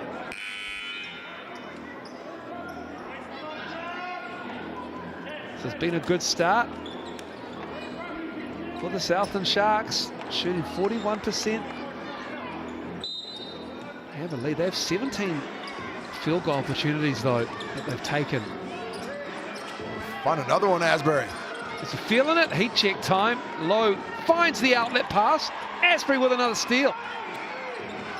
That's his second. Oh, scoops it up and in. What a show he's putting on. He's in the double figures. And Rob Lowe, I think he took one in the face from Asbury. Someone on the schnoz. Rob Lowe complaining about getting hit in the face. As we take another look at it, we're going to see the arm got out. But to me, sometimes that happens in basketball. Nothing purposeful in it. Rob Lowe goes down like it was... Was it McRae, maybe? I didn't see McRae come in there. McRae was with a shot. I think Asbury was by him by then anyway. Yeah, I thought the hand flicked back just Maybe. because of the body angle he's going with. McRae physical on Rob Lowe's drive, who's fired up. He locked in. He is locked in, Rob Lowe now. And this is what you want if you're Coach Aaron Young. A team that Taste wants your own to blood? play. Yeah, you know, guess what? You came here for a little Saturday morning walk in the park. It's a basketball game. Take that elbow and realize what you're here to do, and now go take care of business. Because you are rewarded with playing on your home floor in the playoffs. Take another look at it. Rob Lowe just crosses him up, showed the speed. Can't hit the free throw. This is that, Rob Lowe. 75% foul shooter from the Chemist Warehouse line, yes. This season, you will get home court advantage in the playoffs. There are no venues, a specific destination for the postseason in the NZNBL, which is what people have been wanting for a long time. Cost has been prohibitive, but this year they finally pulled the trigger on it. It's great to see. Well, two things, cost and venue availability. It's tough within 1 week. A lot of these venues across the country are booked out months, if not years in advance. And sometimes you say, hey, next week we need the gym. You can't get it. So there is a bit of a roll of the dice. Some teams might not be able to get their preferred venue on the preferred night. But what's so important for these teams fighting for that playoff position is the top 2 seeds. They get not only home court advantage, but they get a first-round bye as the play-in occurs, as Markel Lotz loses the basketball. Nice defense from Tom Vodanovich there. And so that's what everybody's playing for. That's certainly what this Auckland Tuatara team wants, is home court advantage, a day of rest, and a team coming in on a travel day to try and beat them on their home court. That's what everybody at the top of the ladder is playing for. Lotz too physical on Lowe. McRae sits, Lowe still out there. Lots will have his hands full matching up on Rob Lowe. Well, he's strong, but he's about 6'6", so he's given up maybe 5 inches in this matchup. Very similar in weight, but he's got that good, strong frame. He's got to stay low to force Rob Lowe to get him off his spot, and can't beat him off with the elbow like he did there. Webster gets the roll. Just plays at his own pace, doesn't he? Gets into where he wants to go, never seems rushed. Just enough to get over the outstretched hand of a defender. Knows exactly where he is at all times. Tuatara down 2. Offensive foul on the baseline is the call. Is that Caleb Asbury picking up his second personal on the illegal screen? I think it is. He's been animated in this quarter. He's done everything that they've asked of him. No question, I think this is the best I've seen him get off to a start. 10 points, 4 rebounds in this opening quarter. You'd love to see that kind of energy from a point guard. He's gone in everything. He's attacking the rim. He's setting hard screens, trying to get his big man open as well. Can he get a stop here on Corey Webster to finish it? There's a fraction of a second difference between the game clock and the shot clock. Anger on the switch. Inside to Tommy Vodanovic. Taufa's on him. And one. Tommy V with the continuation. And he'll head to the Chemist Warehouse line. Well, all the work that the Sharks have done here in this first quarter sees them tied up with a possibility to go down 1. I thought Tommy V was in there for a long time. Let's see where this whistle is. I didn't think he was in a shooting motion yet. I thought he was still pivoting, but that's not how they saw things. You see a quick substitution as Ruben Tarangi heads to the bench, save him from foul trouble, and Tommy V has a chance to go up 1 point here. Makes it 4.3. Mikhail Lotz looking for options. Asprey to end the quarter for the Sharks. From almost mid-court, left it short. And it's the Tuatara in an arm wrestle early on. They have a slender 1-point lead against the Sharks, and Invercargill back after the break.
No, my hi to my welcome back. ILT Stadium in Invercargill for some afternoon hoops in the NZNBL. It's the Tuatara. Fought back nicely against the Sharks. They started hot. They were up and in on the Tuatara, who are less than 2 days into their southern swing after a Nuggets game that they won by 9. And took a blow to the face in that first quarter, literally for Rob Lowe and figuratively for the team as a whole. You can get the large 5 Boroughs pizza for $25. Use that QR code and that online code. Sales slam dunk valid until Tuesday.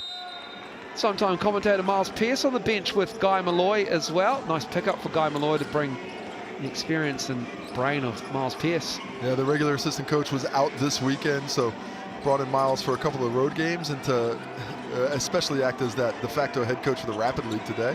But always nice to see Miles getting some space on the bench. Telfer into the key. Left the teardrop short, gets his own rebound. Tipped away by Glidden. Webster has it. Well, the hustle's there for the Sharks. The execution just lacking. That's 2 great looks in a game like this. Those are the kind of buckets that you regret when you don't get them to drop. Barrow into the game. Rob Lowe played all 10 minutes in that first quarter. Nick Barrow. Here's Webster over Lotz. Good closeout from Lotz. Glidden with the shot clock expiring. And good defensive possession from the Sharks. Good recognition from Glidden, seeing that it hadn't hit the rim, but unable to get the finish eventually.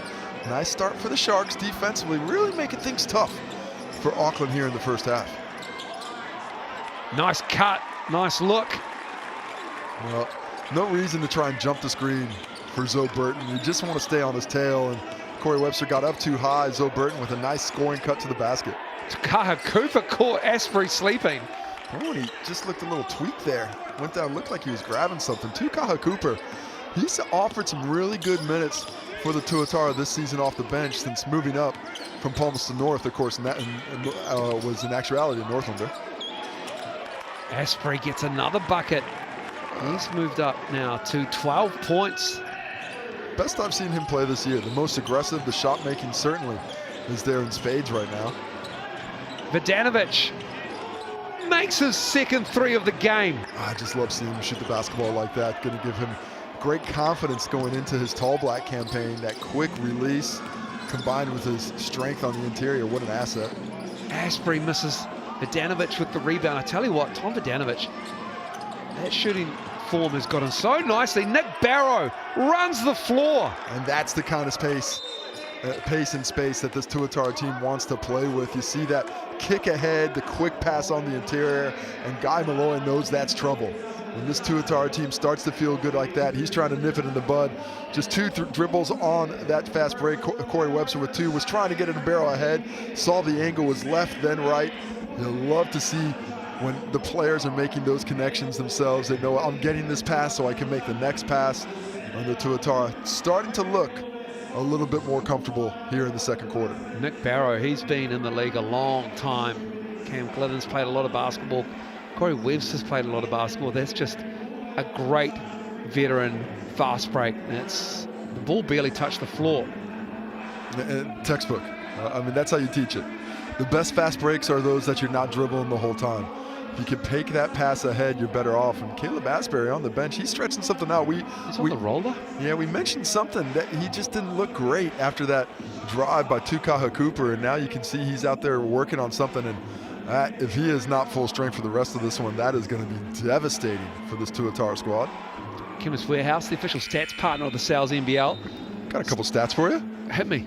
Auckland Tuatara, 50% from the field, but 75% from inside the arc. And that has led to, at this point, 16 points in the paint already. Those are great stats.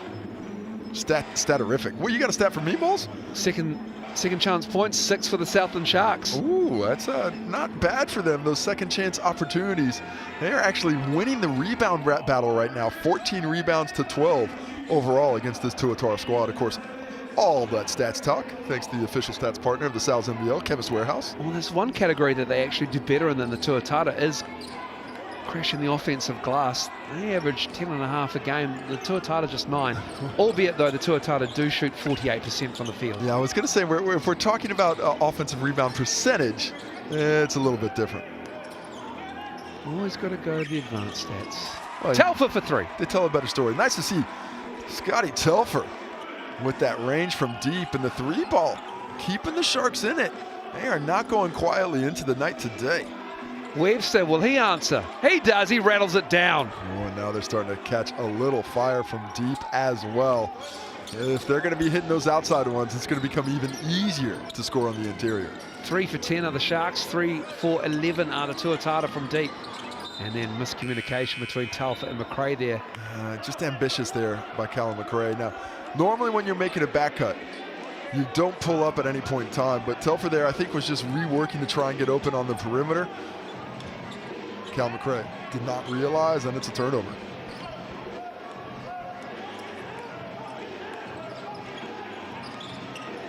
Here's Webster. Tariki Kapia on the floor, number 13 on him. Down to Turangi on the block. Going around Taufa. Wild from Turangi. I think he got a bit spooked there as McRae came over. Yeah, it's always a little different when there's a 7-footer lurking around. McRae with the catch. Low back out there on him. Tips it to Ruben Turangi. Here's Webster. Pulling up again. Takar Cooper almost had it. Anger gets it. He almost got boxed out into that possession. But Inger, right place, right time, rips it out of his clutches. Craig beckoning Burton over for a handoff. He has it. The switch and low survives a Burton 3. Because Burton shoots at 46% from deep. Vidanovic misses that 3, left it short. Rob Lowe with some poor motor skills there. Trying to grab a loose ball. Couldn't quite control it, and it will be Southland ball. Probably looked like his son trying to catch a basketball there. Just didn't quite get the angle on it. Bounce, bounce, bounce, off it goes. Good offense, decent look, and Rob Lowe in great rebounding position. Just can't corral it. That's the easiest turnover they've got all day. Whoa, right back at you. Taufa. That's the wildest shot. He'll have most of the game, I believe. That's the key to good offense. Give it to the opposition, they give it right back to you. What is these, imports in China in the late 90s? Webster, McRae pops out, Webster, and it's Rob Lowe. That's going to be a defensive foul. He's fouled as he knocks Braden Inger to the floor. When there's a heavy-duty truck coming down the tracks, you got to get those mid-range SUVs out the way. And you know, Braden Inger's not a small man, but he is not in the same weight class as Rob Lowe, and nothing ill toward there. Just wrong place, wrong time. Gets knocked to the ground. Glennon. Low, given room. Gray survives that, caught in no man's land. I would like to see a few less threes from the Tuatara. They are now 3 for 14 from deep. And one. That is nice for the Sharks. Callum McRae underneath, and the Tuatara, their lead has evaporated again. Yeah, it looked like they were starting to pull away, but we see probably the most talented lineup on the Sharks roster right now. We've got their 2 imports. We've got Zoe Burton, Brandon Inger, and Cal McRae. This is a lineup with good size, good shooting everywhere. Now, let's see if they can continue this defensive pressure as well. Markel Lotz fighting for it on the offensive glass. Cardinal Sin giving up a rebound on a missed free throw. Oh, what a pass to McRae. Asprey. But McRae couldn't do him justice with it. He's got to go straight up with that one. Just short arms it, unfortunately. And unlucky for Asprey as he wanted the steal. Almost had it. Definitely not stand hunting. Thought he was able to catch that one. Unfortunately for him, the hustle this time is unrewarded.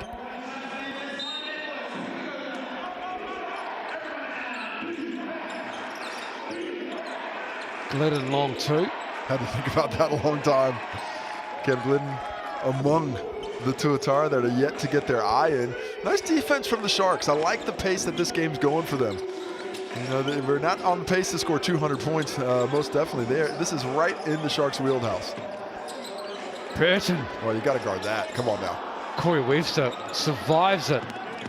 C-Web, I think, pretty fortunate on that one. Of course, though Burton hesitated, didn't shoot it clean.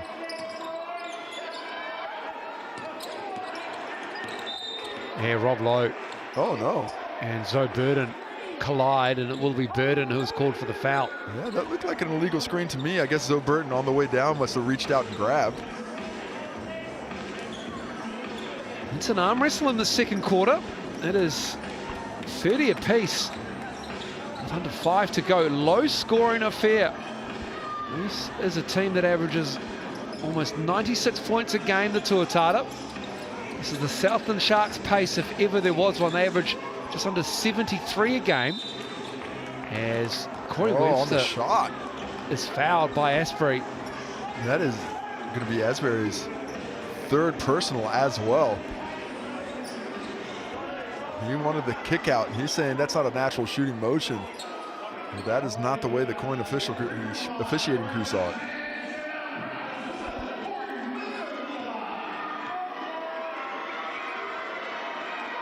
Oh, they've poked the bear, and the bear has hibernated somewhat in the second quarter. The Southland Sharks doing a great job so far in the second quarter, not letting them get on a run, being patient in their offense, crashing the glass, playing defense. Look, this would be exactly the way that Coach Guy Malloy would be drawing this up. He's like, we're going to want a low-scoring game. We want to dirty it up. We want to yuck it up. We want to make it tough. Do everything we can to make it difficult for them in the half court. And if we can win that possession game, we're halfway there. Do you want a stat from Mike Lacey? Love stats. Come on, Mike Lacey, give it to me. Mike Lacey, thank you for this. He's one of the great statisticians. He does do a lot of all of the player profiles for the NZNBL. The Tuatara starters have played just over a combined 2,500 pro, collegiate and international games. Oh my. That's Tarangi, Glidden, Webster, Lowe and Vidanovic. For context, the Ayers 5 and McCarran, Folling, Mini, etc. as Burden gets the bucket, have a combined 1,237. And that's a pretty experienced team for the Ayers as well. That's a lot of games, 2,500. Vidanovic's 3 is off. I don't like that shot. I like that shot as a heat check when you're up 10, but in a one-point game, you got to find some quality. The Sharks, nice forced turnover there by Rob Lowe. No, it's not. Apparently not off his hand. It was obviously off his hand, but didn't see it from that angle. Callum McRae, he is not going to be honest about this one. That is a poker face right there.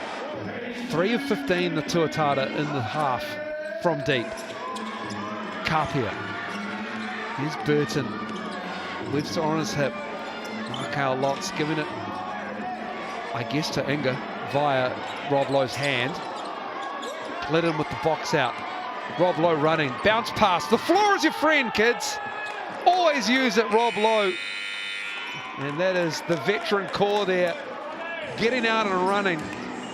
And it's timeout, Guy Malloy and the Southland Sharks with under 3 minutes to go. The Tuatara break that deadlock and then start to build their lead a little bit more.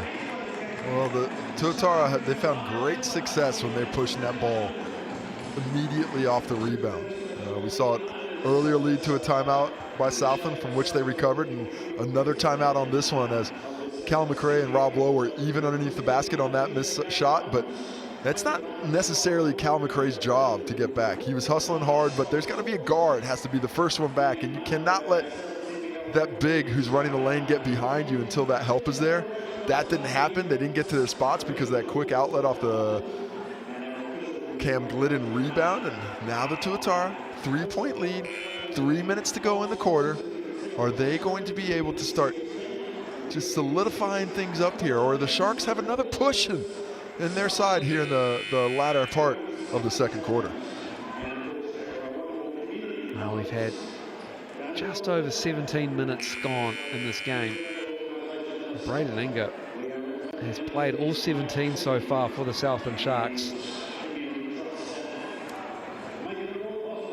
And for the Tuatara, they've managed their minutes nicely. Charlie Dalton, Nick Barrow and Tukar Cooper off the bench. Just the one sub used so far. Excuse me, two make it, with Matariki Kapia coming in the second quarter for Guy Malloy, along with Markel Lotz, the import, who started off the bench this game. It came off the bench. Back underway. Here is Lotz. Tarangi on him. This is a good matchup. Lotz easily bests him on that one on the baseline. It's pretty easy. A bit of a size mismatch, but normally Ruben Tarangi's a little bit better in the post defense than that.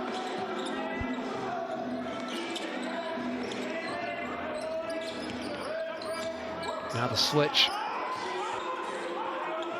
Tarangi again. The Tuatara settled for a three.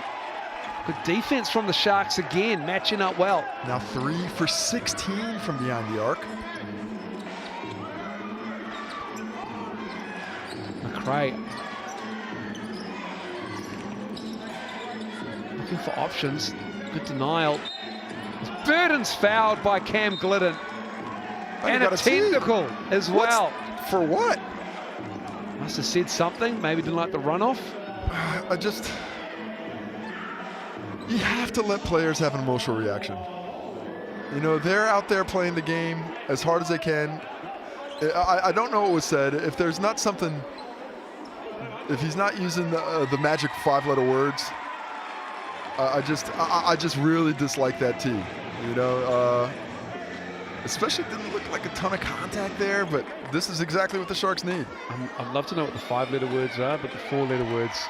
Well, it's the 4-letter ones, and it finishes with the U. It's the way those ones go. Ah, those ones. So like you're in the comment section. Here's the tee. Oh, excuse me. Here's the free throws. The free throws from the foul. And look at that. The Sharks need to be up 5 points. Maybe 4. Maybe 3. I can't count. 38-35. 2 minutes to go. Was that not a 3-pointer? I thought it was. But maybe had a foot on the line. Tarangi has the ball. Webster's three's off. Get to the cup, Tuatara. 3 of 17. Sharks are making them settle. That is half the game, making them take the shots you want them to take, not the shots they want to take.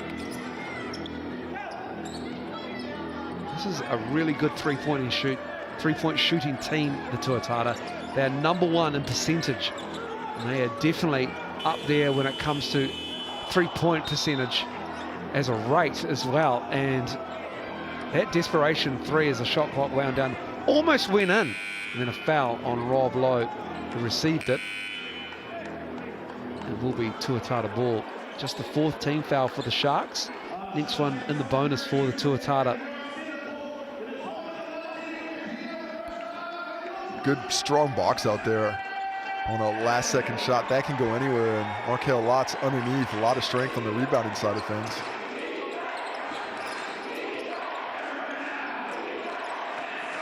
Cooper driving. Cam Glidden crashing the glass. Rebound machine. Rob Lowe. That three is good. That's the kind of three the Tuatara should be taking. Second chance opportunities drive a coach insane. Played 20 seconds, a great D, but Cam Glidden saves the day on the kick out to Rob Lowe for 3. Looking for the handoff. McRae. Oh, Inga couldn't quite handle it. It was a nice look from the big man. Just too ambitious there.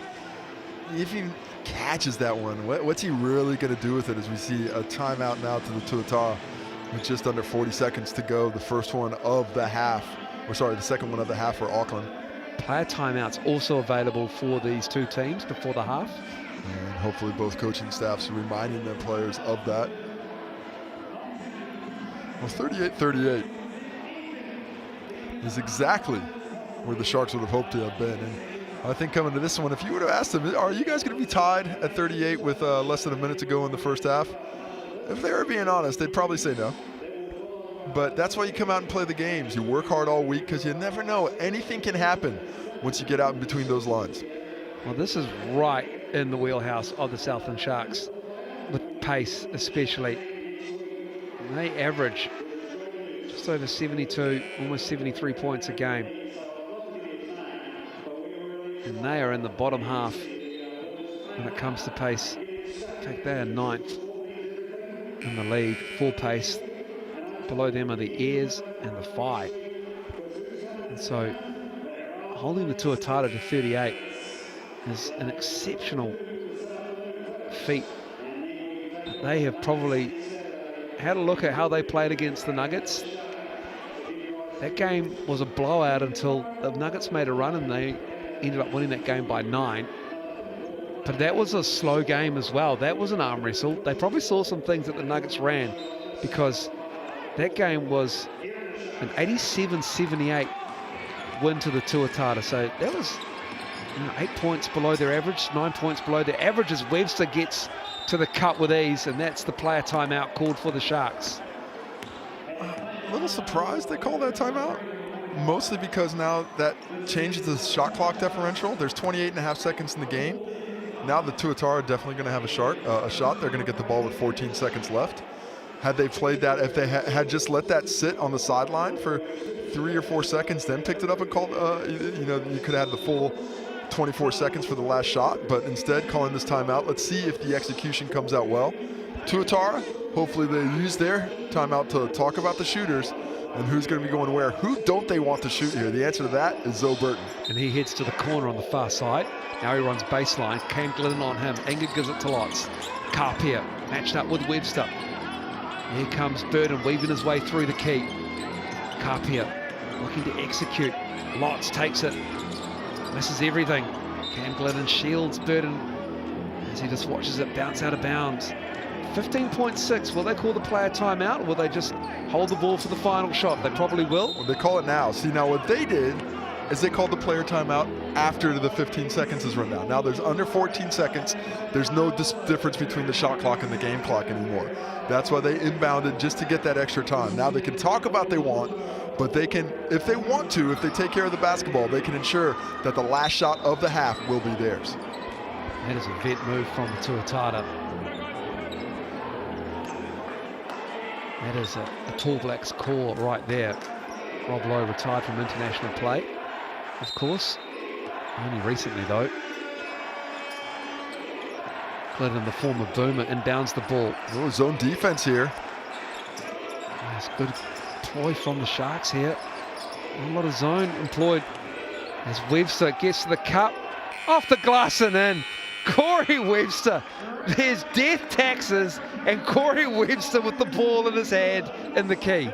I don't mind the mix-up, but putting Cal McRae on Corey Webster at the top of the zone, not giving him a little help. You are opening that lane wide open, as Cam Glidden talks about why he got the tee. As the Tuatara walk off, they have a 4-point lead. It is an arm wrestle at ILT Stadium. The Tuatara 42, the Sharks 38 back after the break.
No mai hokumai, it is time for stats crunching time with Casey Frank, thanks to the Chemist Warehouse, official stats provider of the Sal's NBL.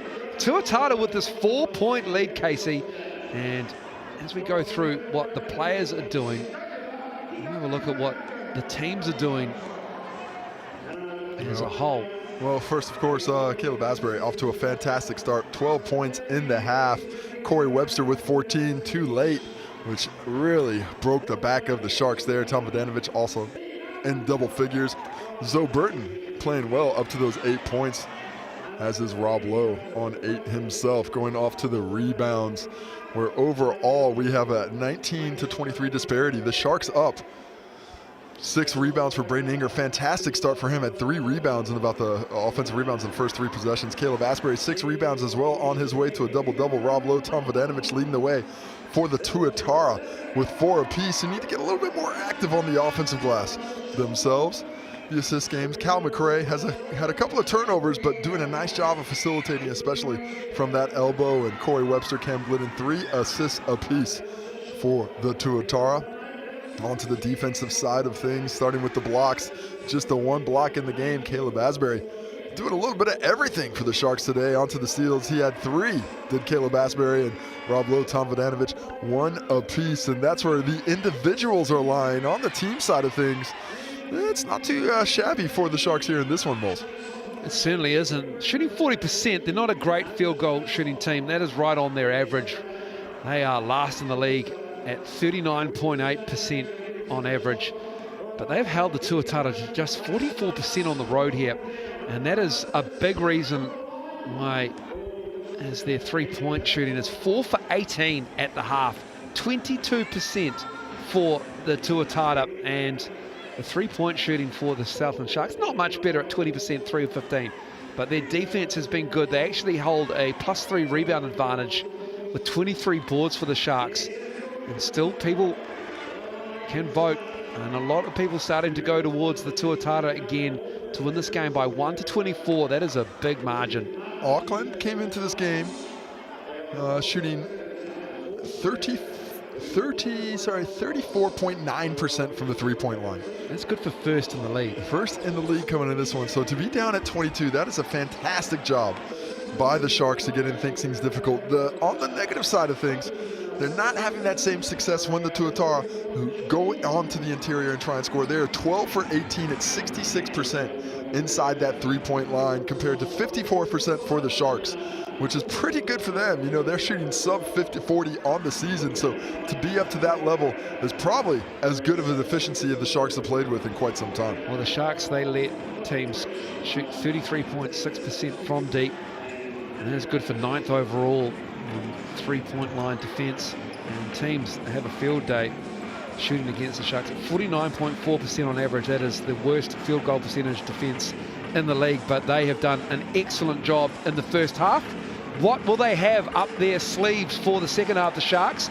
After the halftime break, they've walked out, both teams, and we will have the third quarter for you after the break.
Welcome back. ILT Stadium, where those rims have seen some shots go off them in this game.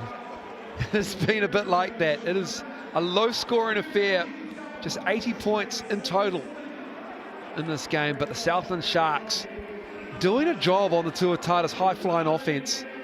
As the #1 team visits the #11 team in the Sal's NBL, and Guy Malloy and his temporary assistant, Miles Pearce, got them playing really good basketball.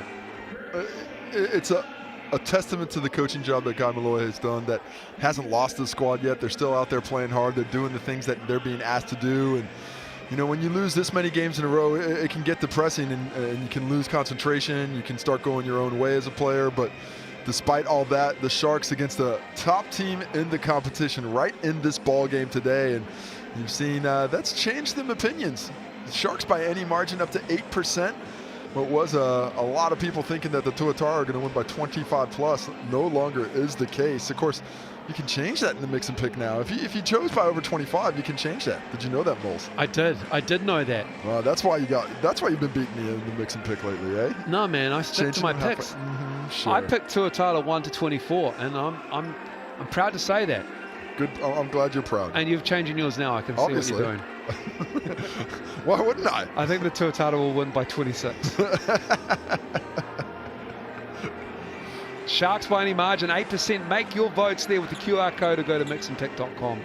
And then if your pick is correct, you go on the draw for a Sal's pizza as well. Ready to get the third quarter underway. Yeah, let's do that one first before we get to the fourth. Right, that's how it works.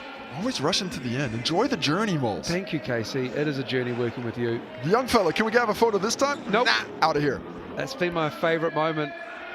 He is not interested in sticking around for dapping it up or getting a commemorative photo. He's like, here's the ball, buddy. We're underway. ILT Stadium. Do the Southland Sharks have an upset on their hands? Oh, I got the post down low. Looking for their first win of the season. That's just fundamental basketball. Corey Webster delivers that so beautifully right into the breadbasket, and Rob Lowe catches it high, keeps it high. That's big fundamentals. McRae up high, looking for a handoff. Here's Asprey, really good in the first half. Asprey trying to find McRae, good hands from the big. And two bigs battling right there. Engel with another offensive rebound. Rebound number 7 overall, on his way to a double-double to go with those 6 points. Asprey double clutch. He's hit, he'll go to the line to shoot 2 at the Chemist Warehouse foul strike. Tuatara aren't playing bad. They really aren't, but they're not playing great. You know, little second chance opportunities like that, getting the hand in but not being able to force the steal. The number of offensive rebounds they're giving up today, a higher rate than you would expect from this squad overall. That's the 8th offensive rebound for the Sharks in this ball game, and Asbury hits the first free throw, up to 13 points now, over his 10-point season average. They've done a really good job of keeping Rob Lowe off the glass, just 4 rebounds. And as Asprey's second one rolls in. Still a 4-point game. The Tuatara, they're looking a little slow offensively. If they're going to win this one big, they're going to have to do it with defense, but I don't think the Sharks are going to let them. Talford, really good defense on Vodanovic there. Maybe a little contact. And then Glidden with another steal. He's been really good in the Sal's NBL season, as Vodanovic can't get that to go in. And then that's going to be a scrappy old ball, but the Sharks have it. Engel pulls the trigger in transition. Well, with the rebound. The pace is quickened. The execution, about the same level. Webster's fouled. Bangs it around like a ping pong ball in there. Maybe a pinball machine. Something that goes back and forth quickly. Well, he'll go to the line to shoot 2 here, Corey Webster. 14 points for him. 5 of 9.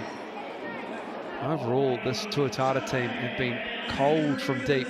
4 for 18, but they are 6 for 7 from the Chemist Warehouse line. And the tight rims of the ILT Stadium Southland strike again on Tom Vodanovic. Had that layup opportunity, but it rattles around. The shore 2 goes the other way. Corey Webster misses the free throw. That's the kind of day it's been for the Tuatara. The things that you think they can take care of, have not been coming quite so easily. Nothing but net on the second. Tuatara lead climbs ever so slightly to 5. Here's Asprey. He's got 14 points, 6 rebounds. Here's the import. McRae up high on low, right on him as well. Great pass from Asprey. McRae having a hard time at the moment against Rob Lowe's defense. It stays with the Sharks. Callum McRae can't believe how he missed that one. Well, I've mentioned a couple times how McRae's size is affecting Rob Lowe at times, but vice versa as well. Not a lot of guys with that reach advantage that Rob Lowe has, and makes it tough for Cal McRae to see up and above guys as you see how difficult he made it to inbound there. 1 for 8 is McRae. Burden gets his own rebound. Nobody boxed him out. Zoe Burton's beaten Corey Webster quite a few times just with good movement, extra hustle. He's had a couple of back doors, and that time he misses the shot, but he keeps following it for 2. Corey nails a 3. But C-Web does that. You know, the big, Cal McRae, he really struggles to come out higher on ball screens like that. And when nobody does it, that's going to be easy buckets for C-Web. So I need to complain about the off arm, I think, of Asprey there on. As again, He shot the ball and then got it back on an air ball. He certainly did. That is Tuatara ball though. And then Tarangi's asking about the armbar down the bottom of his screen. You know what refs don't want to hear? Yeah. When the top team in the league's playing the bottom team in the league? Anything. They don't want to hear any of that. A long 2. The Tuatara settling at times in this game. Credit to the Southland Sharks. Burden.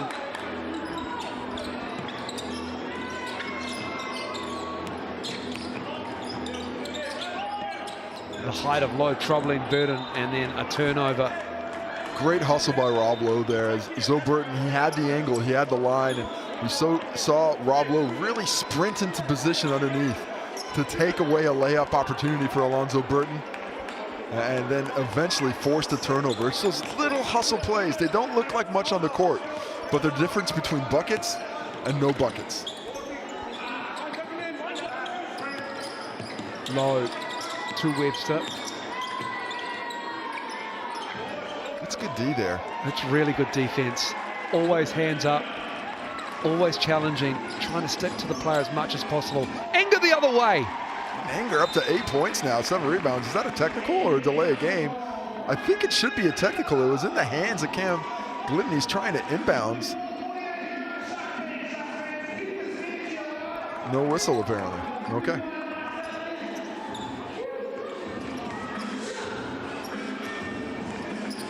Webster. Tarangi with his feet set.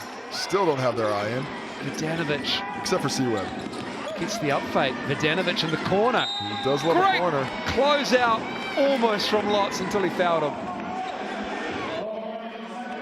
I didn't see that. I was trying to watch the flight of the ball. Didn't see the contact afterwards. Just got him on the arm, I think. And that's the one most obvious place you can't. The other one is the landing zone, which looked like he gave him space to land. Markel Lotz saying he got the ball, but that is not the way the crew saw it. I've seen the slice pieces down there. They want 2 misses. Vidanovic. He's shooting 61% from the foul line from the chemist's warehouse, and there's a chance. That would suggest he's going to miss one. The fans can taste it. Perhaps of 3 here. If they miss 2, it's pizza for everyone in Southland. Well, maybe not everyone. Makes the second. You just got to make 1 out of 3. You have to miss 2 on the street. Actually, I'm not sure. Do you have to miss all 3? Honestly, I don't read your emails. So you're asking about T's and C's? I mean, seriously, man. If only. I don't think I wrote that email. But I think he made 1 out of 3, so I think it's got to be 2 misses. And Cam Glidden, quick hands. Glidden, he's got long arms. And when I say he's got long arms, I mean he's really good when it comes to stealing the basketball. Scott Taufel with a runner. It's an excellent way to say somebody's good at stealing the basketball. He's really good at stealing the basketball. Vidanovic! Does it count? Oh my, it does. Tommy V. A thing of beauty is a joy forever. Keats said that, and so did Tommy V on that runner. Up in the air, gets the contact, drops it in. Markale Lotz goes to the bench now as the quick attack. Tommy V from half court. He sees 3 defenders in that. It doesn't matter. We had, I mean, you quote Keats, and you do it all the time, and I love it. And then last week we had Zico Coronel quoting from Ruud Kipling's If in his pre-match chat. Well, I mean, to be fair, the only reason I know Keats is because it was in White Man Can't Jump. What was he? it was Wesley Snipes quoted him a couple times on the jump shot, or was it Woody Harrelson? I can't remember, but either way, it was good quality. That is also good quality from Cullen McRae. Finally gets something to work down low. And he's got 5 points now. It's just his second field goal. The thought was there, but it wasn't the execution that the Tuatara were after, as Dalton and Webster's connection is broken up. Burden, quick trigger on the 3. There it is. These Sharks refuse to swim away. Back within 3 again. Every time the Tuatara look like they might just pull it away, the Shark squad is right back in it. Dalton in the corner. Vidanovic with the rebound. Left hand. Again, the Sharks with good defense. Might have been better off just looking for that little pocket pass there to give Dalton a chance to finish without McRae on him. Tommy V did the work alone, and now he's doing the work alone on the post against Big McRae. His low sits. Tommy V, he's got the strength. And then Charlie Dalton too aggressive on the help. Cullen shooting on that. Well, he was certainly picking the ball up, but didn't think he was quite into the shot left just yet. But that is not the way they see it. Tom V asking the same question. McRae at the line. Is that a technical foul? Here's 1 for 3. No, sorry. McRae, he is 2 for 9 from the floor, 1 for 3 from the foul line, from the Chemist Warehouse line. He's got 5 rebounds, 4 assists and a steal to go. It was a technical foul. It was. T was called on Tommy V for asking a question about the call. You know what? You know what the referees don't want to hear? They don't want to hear anything from the top team when they're playing the bottom team. You're not wrong. You're not wrong. Makes the first of his That's the foul shots. shot. Missed the tee, but made the first of the foul shot. So now off he goes for the third one to try and make it a 1-point ball game here. Go on, Sharks. Misses the second of 2 after missing the technical. So 1 for 3 from that trip to the Chemist Warehouse line. Glidden in the corner. Webster Did not see him. did not see him at all. Well, Siweb an excellent passer, but he likes that pocket pass more than the pass to the perimeter. There it is. Dalton as a recipient of that pocket pass. Great movement by Charlie Dalton to make himself available, and that is not an easy angle or pass to pick up off that bounce pass, but well executed on both ends.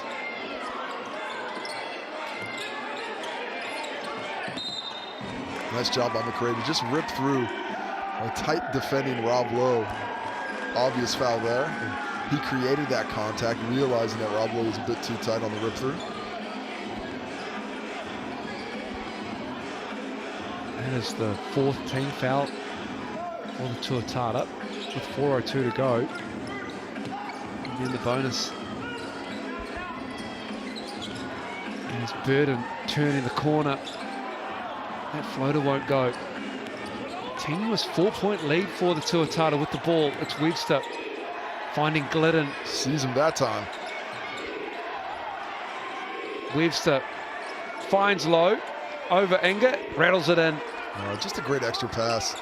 Rob Lowe sets a half screen, but then lets the shooters get by.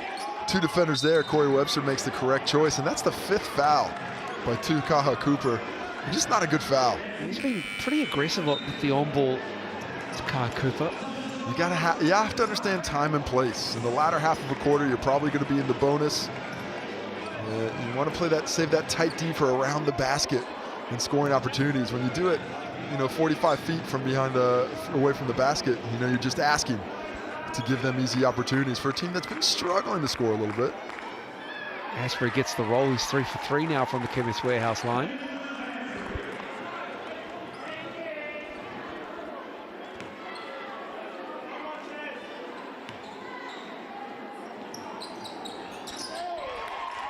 Makes the second.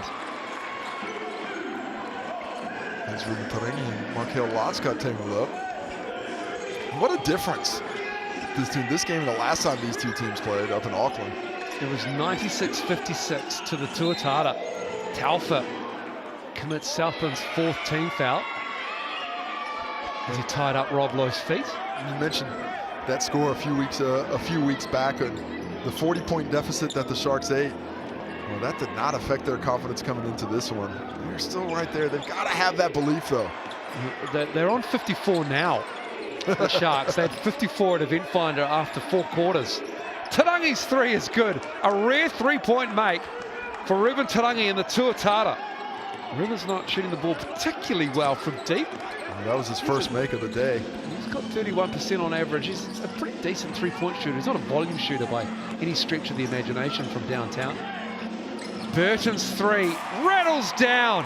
Corey Webster tried the challenge. It did not matter for the sharp shooting Zoe Burton. Corey loves a challenge. His 3's missed. Just forcing a little bit on that one. You'd like to see the ball do a little bit more work. Asprey for 3. Hit his first 2. And then McRae almost managed to tip it off Charlie Dalton, who recovers it. Low sees him running down floor. To me, that looks like an unsportsmanlike foul. Running downhill, I should say. There's no play on the ball. He just grabs him completely. And I see Rob Lowe asked for it.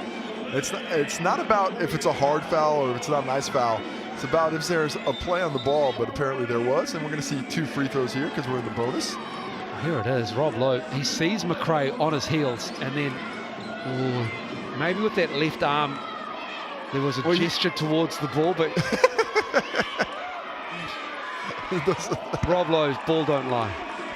You're right, it wasn't a foul at all. You're correct. No, it wasn't an unsportsmanlike foul.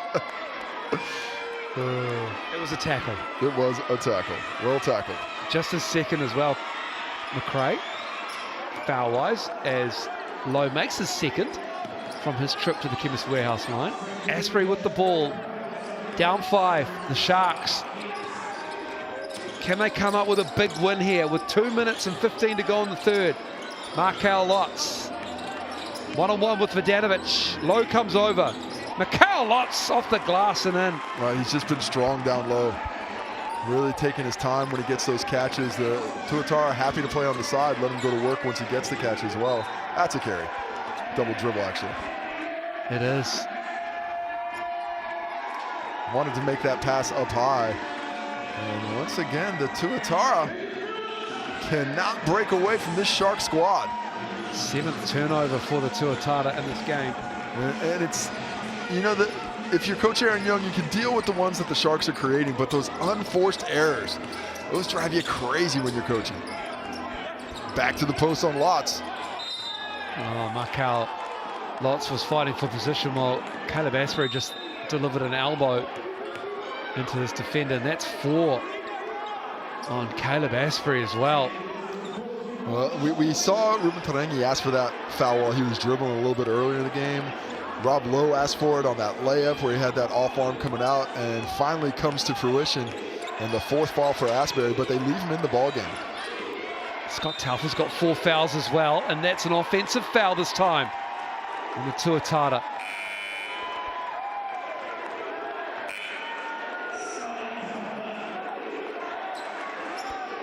Asprey has to sit. A little bit surprised he wasn't out just before that. Left him out there for an extra possession. And you mentioned Scotty T on 4 as well. His defense has been excellent up to this point. Markel Lotz has 3. Conversely, Ruben Tarangi has 3 for the Tuatara.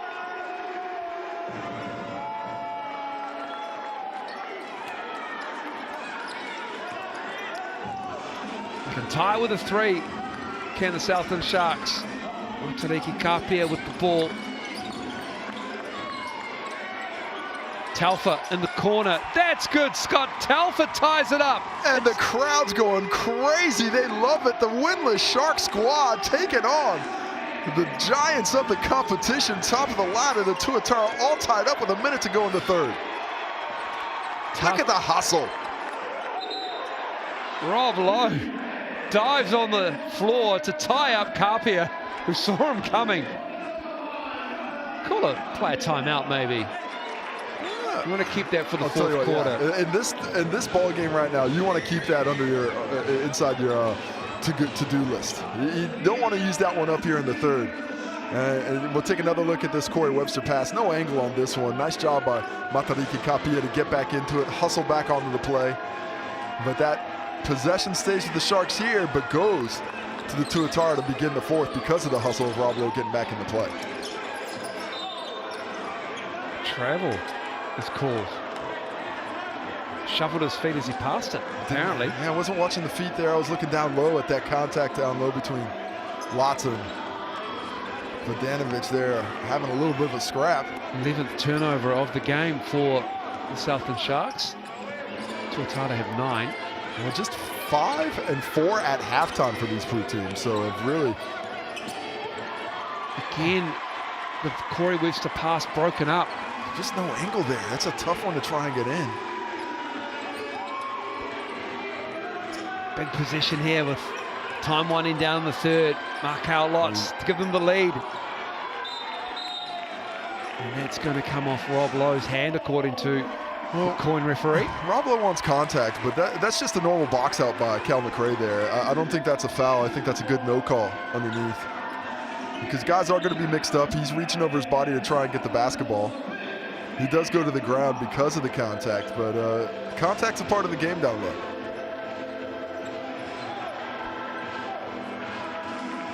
So Southland ball on the baseline. 10 seconds on the shot clock. McRae. Stolen by Cam Glidden. Does he get up? Long arms, but not long enough to get the dunk. Yeah, he just wants the 2. He's not showing off. He just does the simple things well. Come on, Cam. 2-foot plant with a windmill. Spending too much time thinking about commentary. 64-62. Telfer for the lead. And that will stay with the Sharks for 2.5 to go in the third. Interesting shot here. You've got Lotz, who's caught a few of these lobs this year. You're going to have Scott Telfer or Zoe Burton, both shooters, going to this corners. There's Zoe Burton in the corner. Get that shot up right away. Glidden will clean that up. And it's the Tuatara with a 64-62 lead. Southland putting 24 on them in the third quarter. We'll be back after the break with the fourth quarter shoot.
Welcome back, fourth quarter about to get underway. And it's a tenuous 2-point lead for the Auckland Tuatara. Southland Sharks hunting their first win of the season. They're on a 7-game win streak, the Tuatara. They started the season 2-2. They put 40 on them a month ago. And this is why we play the games.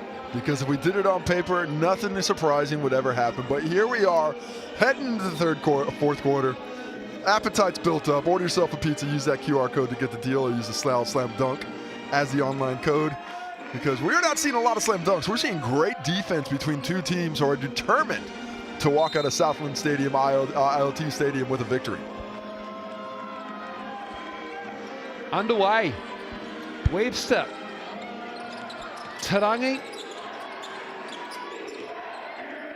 Low going at McRae. Mikhail Lotz came over. 4 Sharks in the key, but it falls to Glidden, who gets his 3 to go down. Cam Glidden has entered the 3-point chat. He had not been hitting them at all. That was just his first make. He's 1 for 4. How many times has he been in the right place at the right time? Can the Tuatara show their championship class in this fourth quarter? The Sharks have more answers. Mikhail Lotz in the key with the and 1. Well, that's textbook high-low. Get it to the big fella up there at that 17-foot mark. He's got the size to look over Rob Lowe, get that down pass down the lane. Not an easy one to complete. Tom Vodanovic in decent position, but a well-placed basketball for the finish. This is it. Caleb Asprey's out there. They're rolling the dice. He's got 4 fouls.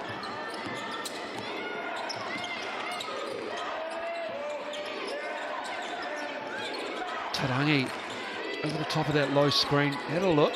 Mismatch down low. He's going at McRae.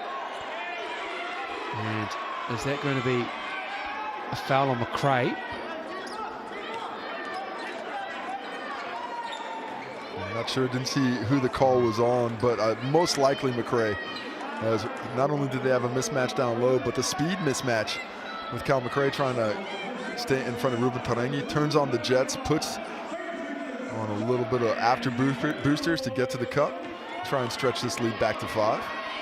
Southland Sharks have 12 offensive rebounds in this game. They are winning the rebound count with a +5 advantage here in the game as we start this fourth quarter. That's what you got to do when you're under-talented. You've got to work harder. And that's free pizza for everybody down in Southland. Vodanovic misses the 3. Free pizza on the 2 free throw misses. And free throw stripe has been pretty atrocious for the Tuatara today. Now 10 for 17.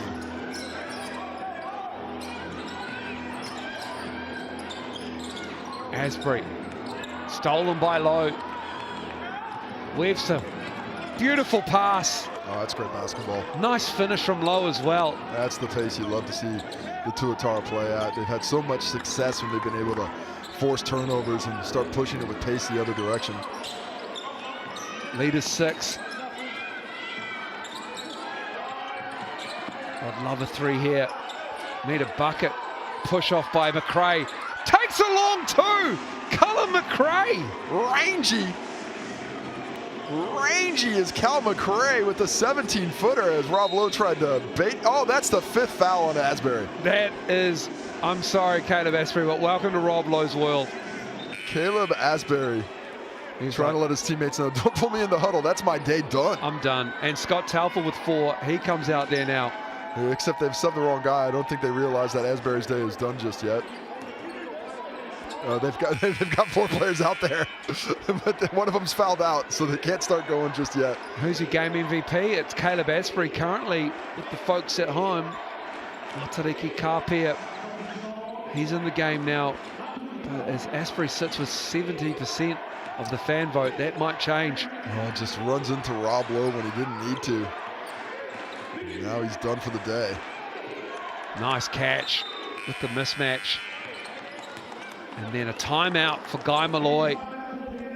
They have to regroup here with their import starter out. Caleb Asprey had been really good for them. 16 points, 7 rebounds, 2 assists, fouled out. And the Southland Sharks down 4. Plenty of time to go in this game. This is a good timeout from Guy Malloy. They need to readjust and reconfigure what they're going to run for the remainder of this game.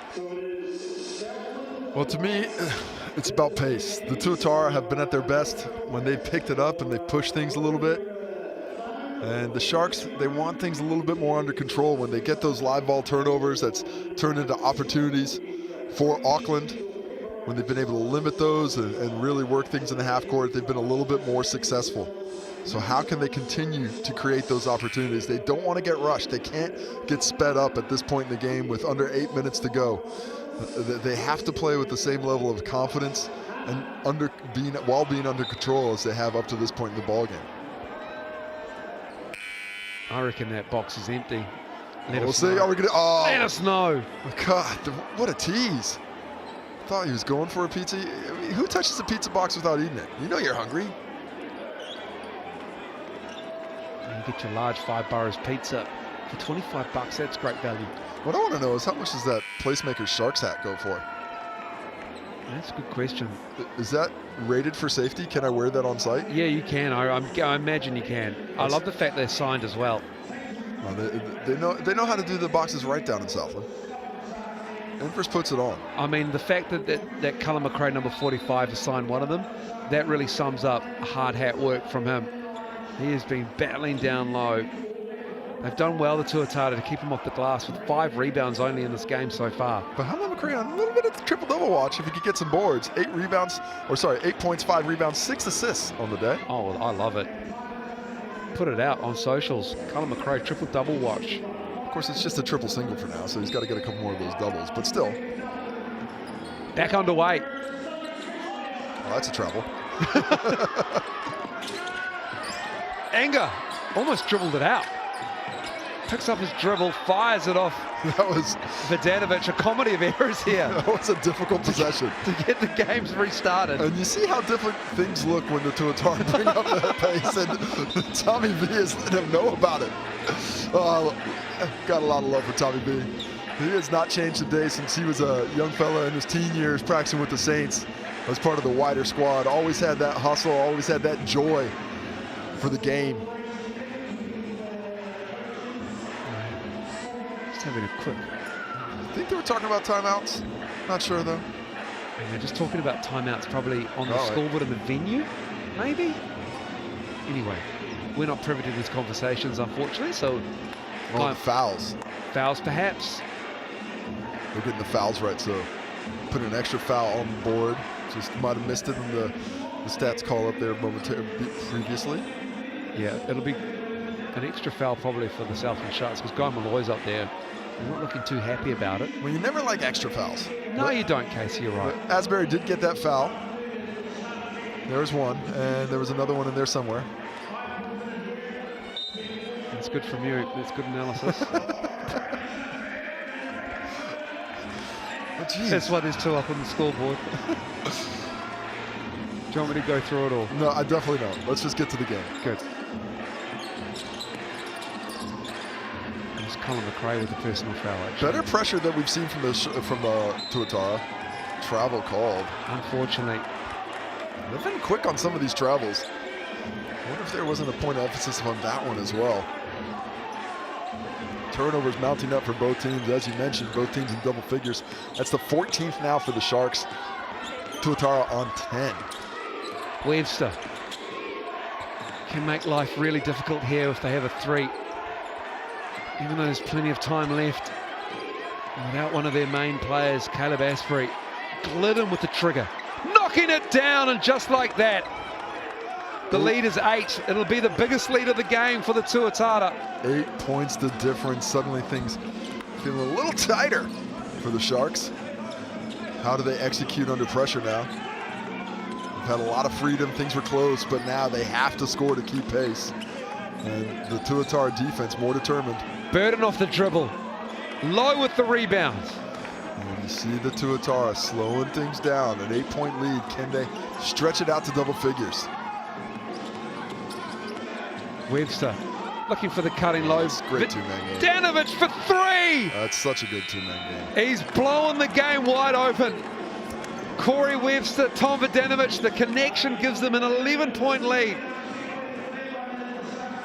Well, just like that, the way they play, those two played off each other there on the same side of the court. To Tommy, back to the handoff. Corey Webster turns the corner and dribbles down, brings both defenders with him. Vodanovic makes himself available for an easy pass at the top, and he's such a good shooter. Catches it, nails it. He is now tied with Corey Webster for the most points in the game, both of them with 18. Tommy V's got 8 rebounds to go with it as well, closing on a double-double himself, as this Tuatara team now has a double-figure lead with just over 6 minutes to play. Tom Vodanovic, just 4% of the MVP vote here, and he's got 15 points. Rob Lowe, Corey Webster, 17 and 18 respectively. Tuatara fans, get that QR code going. Help you guys out here a little bit. Caleb Asprey, he's dropped remarkably down from 40 to 43, from 70% from just a few minutes as he fouled out.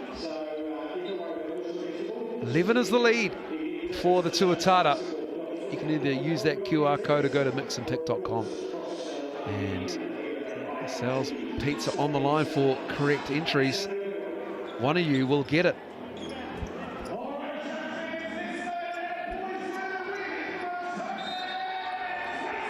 Markel Locks to get us underway. What I want to see here. Oh, it's another steal for Glidden. I wanted to see the Sharks take care of the basketball and get a great shot. Was what I was looking for. And we've got a clock problem. And it should be around 19 seconds on the shot clock. Cam Glidden. They started that game clock just a little bit late as well, I think. 4th steal for the Aussie. Number 4 on the jersey. And 4 seconds ran off there. So 4 seconds on the shot clock. They started that. Now the Tuatara, I don't want to see them get too deliberate. I want to see, if I'm Coach Aaron Young, I want them to stay aggressive. Webster. Vodanovic loves the 3 ball, left it short. Here come the Sharks. Burton. Let that one fly, though. Yeah, he had time and space. Great. Crossing it up. Look at him go. Looking like the Joker out there, threading the needle. That's a beautiful pass. Talfa with the cut and the finish. His 7th assist of the ball game for the big fella. A pinpoint accuracy on that. And Scott Telfer creates the opportunity with the hard cut. Oh, Webster. Oh, my goodness. Webster. Great defense from the Sharks. Superb passing.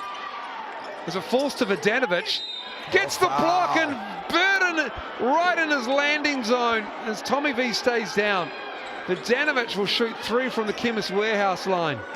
It's all happening. I mean, great effort by the Sharks there. They really worked things around as we take another look at this dime drop by Cal McRae between multiple defenders. Right place, right time, and Scotty T. But on the other end, Tom Vodanovic starting to take over, trying to stretch this up to 14 points now with 5 minutes to go.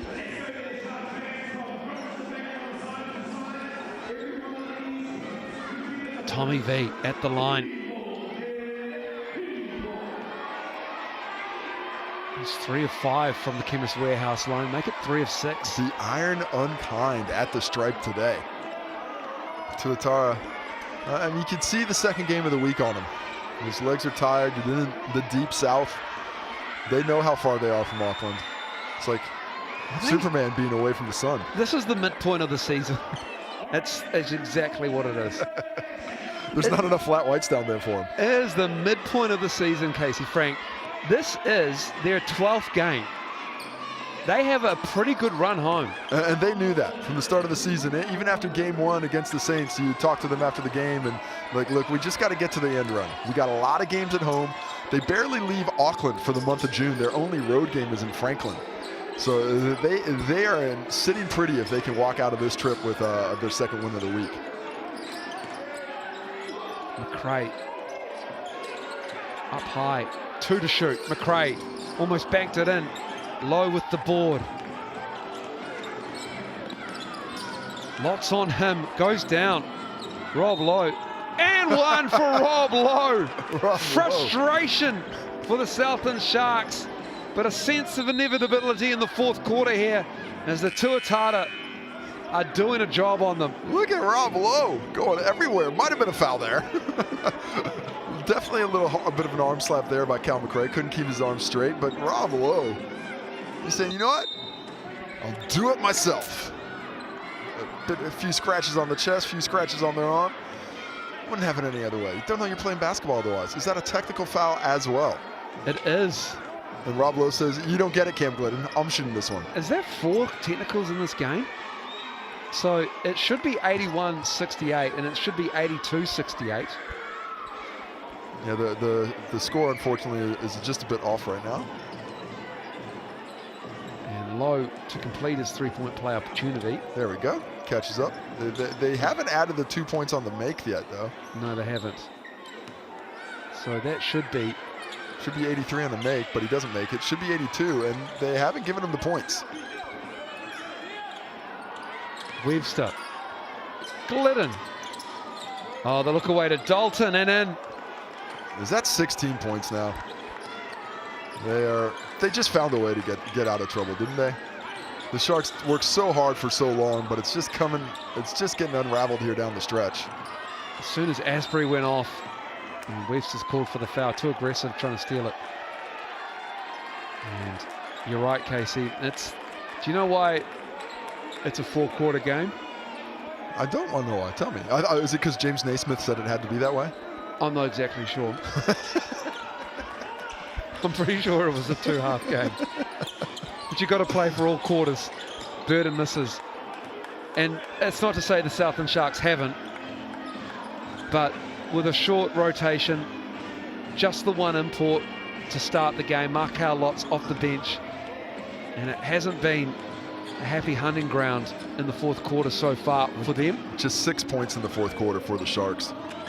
Have not been able to find that offensive flow, and it started well, but look at them just getting sliced up there. Unfortunately, Dalton misses that, but the execution has lifted to a higher level for the Tuatara. Anger. Driving on Dalton. A lot of contact. A lot of contact. You felt like that was going to be called in the first 3 quarters. Webster. Good closeout by Lots, and it's Burden with the ball. And they're getting a lot of action out of that down low. Inger's got a chance from deep, though. Good offense. You like that play. Good unselfish play by Markel Lots down low, but Inger can't find that range. Do the Sharks have one more run in them? They got to string stops together. Low. And there's a travel. They have watched the footwork with a magnifying glass today. Timeout taken here with 3:30 to go. And a 16-point lead for the Tuatara. Just the 6 points in the fourth for the Sharks, 20 for the visitors from the 09 on their southern swing. And it has not been easy for the Tuatara. They have been made to work here in ILT Stadium. Less than 48 hours earlier, they were playing the Nuggets on Thursday night. Got a 9-point win in that one. And here, the shooting percentages reflecting a tussle. Sharks shooting 41%, the Tuatara 48%. The three-point line and the rims have not been kind to either team.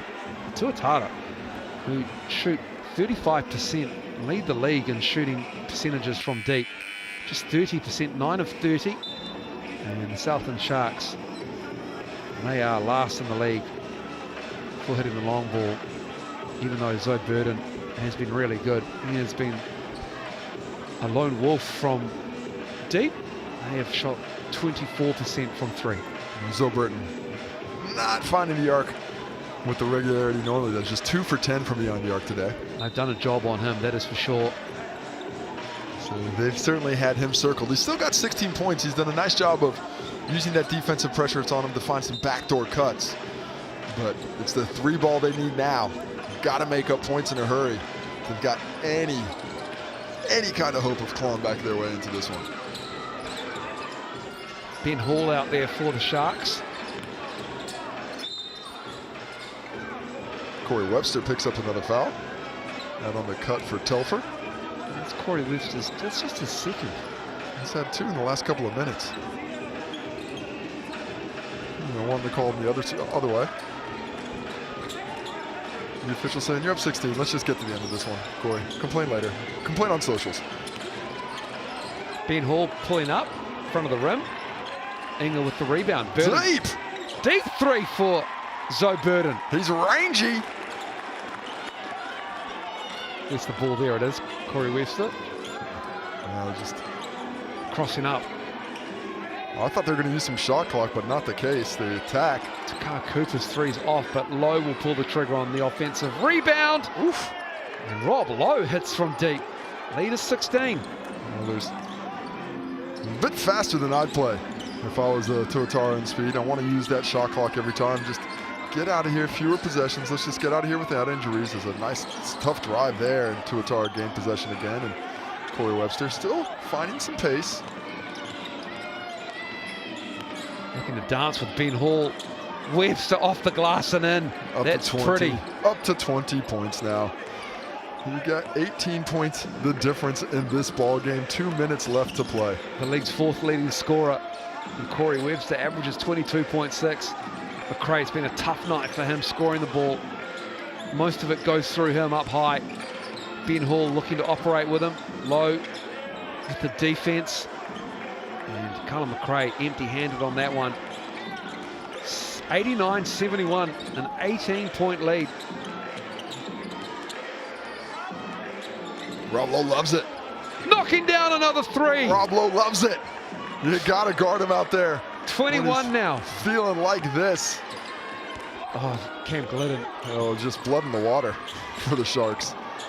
As the Tuatara, they are not slowing down. They are trying to get this up past 20 points. Rob Lowe. Oh, stop it.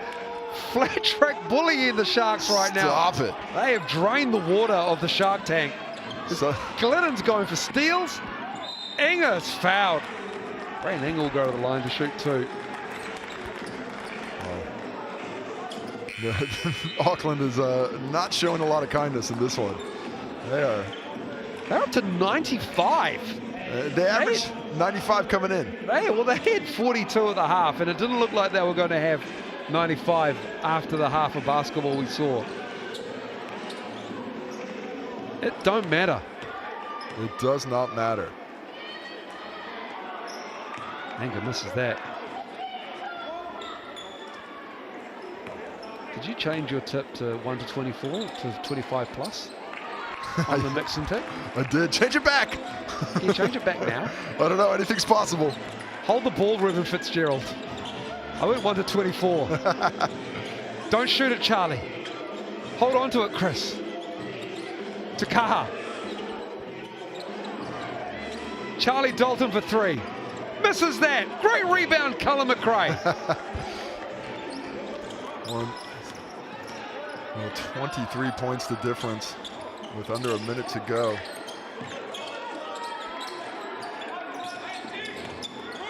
McRae, Barrow out there. Great cut. Engel with the dunk. In the last couple of possessions of the game as the Sharks try and force one more turnover, and the bench squad for the Tuatara try and finish strong. This is a game of 3 quarters and 1 quarter, not 2 halves. Takara Cooper stepped out of bounds there, didn't get called. That bucket is good. 97-74. 23-point lead. Sal's Pizza rests on a stop and a bucket here for the Tuatara, and Anger for 3 as Carfair and Dalton go down, and that is the game. 97-74. The Sharks were in this through 3 quarters, and then the Tuatara did what the #1 team is supposed to do in the 4th, put them away. put 31 on them in the fourth, and they win, make it 33, 97 to 74. Well, nice job there by the Auckland Tuatara. Played with their food for 3 quarters, but got hungry in the end. Finished the meal when they needed to finish the meal and showed their class for 10 minutes in this one, extinguishing the hopes of the Southland Shark faithful at ILT Stadium. Southland have seen their first victory of the season for the local boys. A solid effort as we see the game MVP chosen by the fans. Caleb Asbury, I might have gone a different way, but nice job by him throughout. Rob Lowe, 29 and 10. We'll get to the stats soon, but Caleb Asbury through 3 and a bit quarters. He tried valiantly for the Southland Sharks. And here are those stats. Rob Lowe leading the way with 29, 20 for C-Webb, 20 for Tommy V, 10 for Cam Glidden. They did have 5 players averaging over 12 coming into this ball game. Burton, Asbury, Telfer, and Inger all in double figures. Cal McRae comes just short. Onto the rebounds, led by Rob Lowe. He had 10 of them, backed up behind by Tom Vodanovich with 8, and 7 for Cam Glidden, doing good work on the glass. Braden Inger chasing the double-double. Got his 10 rebounds in the end. Cal McRae, 8 points, 8 rebounds on that one. On to the assists, led by C-Webb, 13 in the end. 13 dimes. Doing a nice job of finding everybody. Cal McRae, triple eights. 8 points, 8 rebounds, 8 assists on the stats. Filling it up is the big fella in every category, but couldn't find double figures in any of them. 3 of 12 for Colin McRae, though. Been a tough night, tough afternoon rather, in ILT Stadium. On to the steals, just after just the 1 block in the game. Cam Glidden leading the way. He was praying on the Sharks at the time. 4 steals, 3 steals for Caleb Asbury in response. And that is your Chemist Warehouse stats from Invercargill as the Auckland Tuatara stay on top of the competition and the Sharks stay winless. Big game coming up next. The Jets down an import, jettisoned Troy Baxter Jr. midweek, and they will have the Airs.